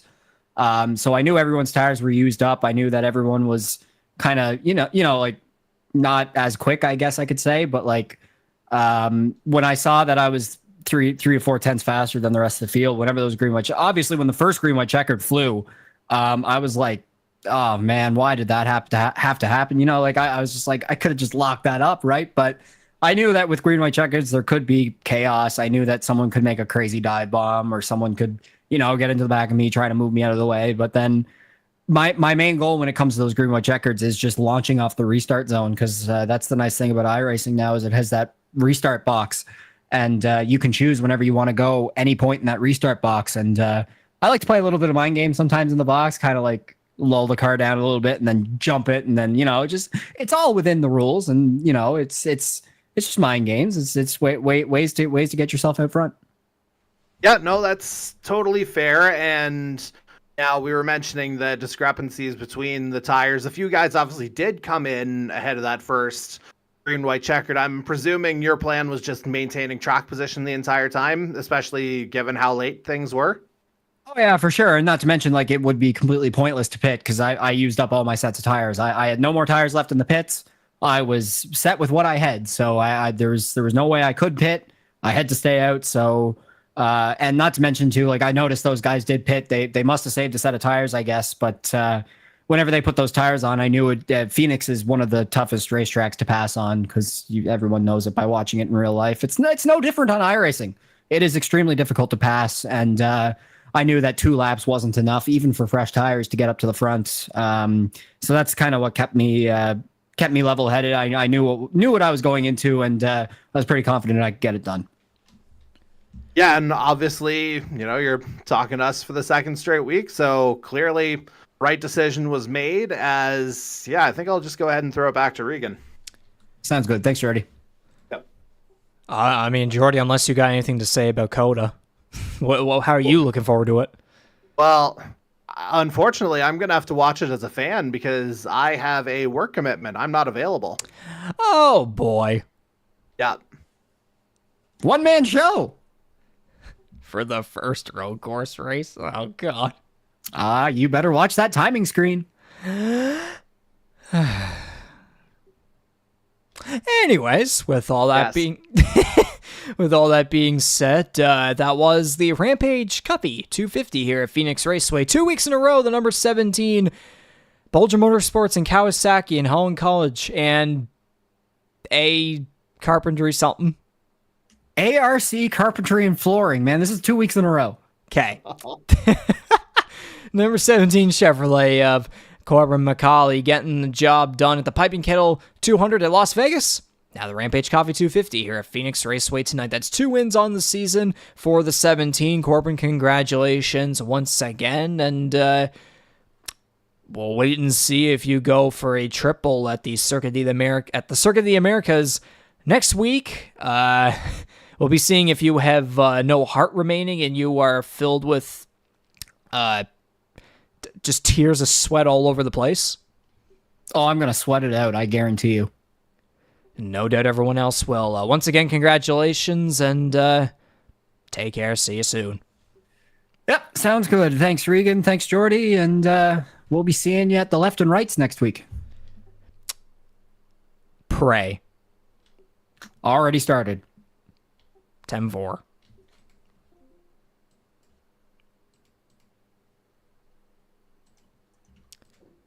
And so that was the interview there with the number 17 of Corbin MacAulay there. Jordy, Circuit of the Americas, obviously you're not going to be there, but what would you say are your number one tips for me, if anything? Like for you to sort of like from just observing, or what are you looking for here? Since you won't be here next week, give every word that you possibly have that comes to mind, whether it's like, towards the drivers, maybe a quick preview of the track itself, and just anything you have for me, considering it will be a one-man show, like Corbin said. Oh man, this feels like a live intervention almost. I mean, I think the thing about any road course, especially one like COTA that we haven't been to on the NASCAR side of things, there's opportunities to be able to kind of tell stories, and you get guys who, different discipline with the road course, things kind of open up a little bit, so to speak. Different set of challenges, obviously. So who knows? We might see everything kind of get flipped around on its head once again. Clearly, the last couple of weeks have established a little bit of a hierarchy once again.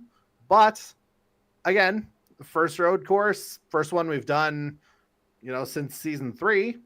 Again, maybe that opens up opportunities for some of the drivers who, maybe haven't had the best luck so far. And like, obviously I think of a guy like, Charlie Sears as well, coming off the confidence boost of his finish here tonight, doing what he did on, the street circuits and some of the road courses in the second half of the Dart Series season. If he can get a handle on that car the way he did tonight, I think, things could be very interesting. And I think it's still early enough that you can expect plenty of surprises as well. Like, I don't think it's, fully set in stone who's going to be a contender here next week. Absolutely. I mean, again, we've seen the competition of this season's roster through 3 rounds so far. I mean, obviously MacAulay does have 2 wins, Higginbotham with 1 as well. But the thing is, though, just because of that, we've seen drivers from all over the place come around and show off the talent that they truly hold. And we're going to be seeing more of that as the rest of this 5th season of NASCAR racing goes on.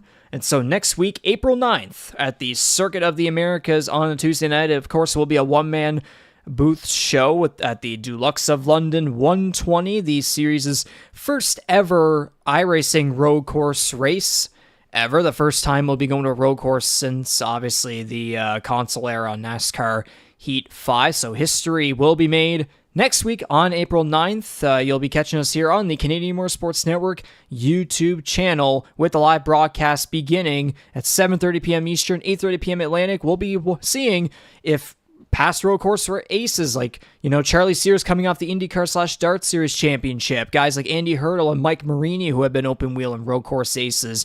on the NASCAR side and on the open wheel side as well. Maybe some of these rookies will come in and put on a hell of a show. We will wait and see for what headlines and storylines will pop up when we get to that night next week at Circuit of the Americas. So on behalf of myself, Regan McCauley, and the guy who's been here since the very beginning, Jordy Kerher from the other side of the country, of course, and the rest of the Canadian E-Motorsports Network, the driver committee, other staff, sponsors, literally everyone involved, we'd like to thank each and every one of you for tuning in to tonight's live production of racing for Season 5 of the NASCAR Series, powered by Kyle's Fried Chicken and Barbecue. So remember, next Tuesday night, the Deluxe of London 120 at Circuit of the Americas in the good old state of Texas. Take care, everybody. We hope you enjoyed tonight's event at Phoenix Raceway. That was round 3 of 22, the Rampage Coffee 250 at Phoenix Raceway. Corbin MacAulay, the number 17, getting the win. He'll look for a triple, 3 in a row at Circuit of the Americas next Tuesday night. See you all then. Take care.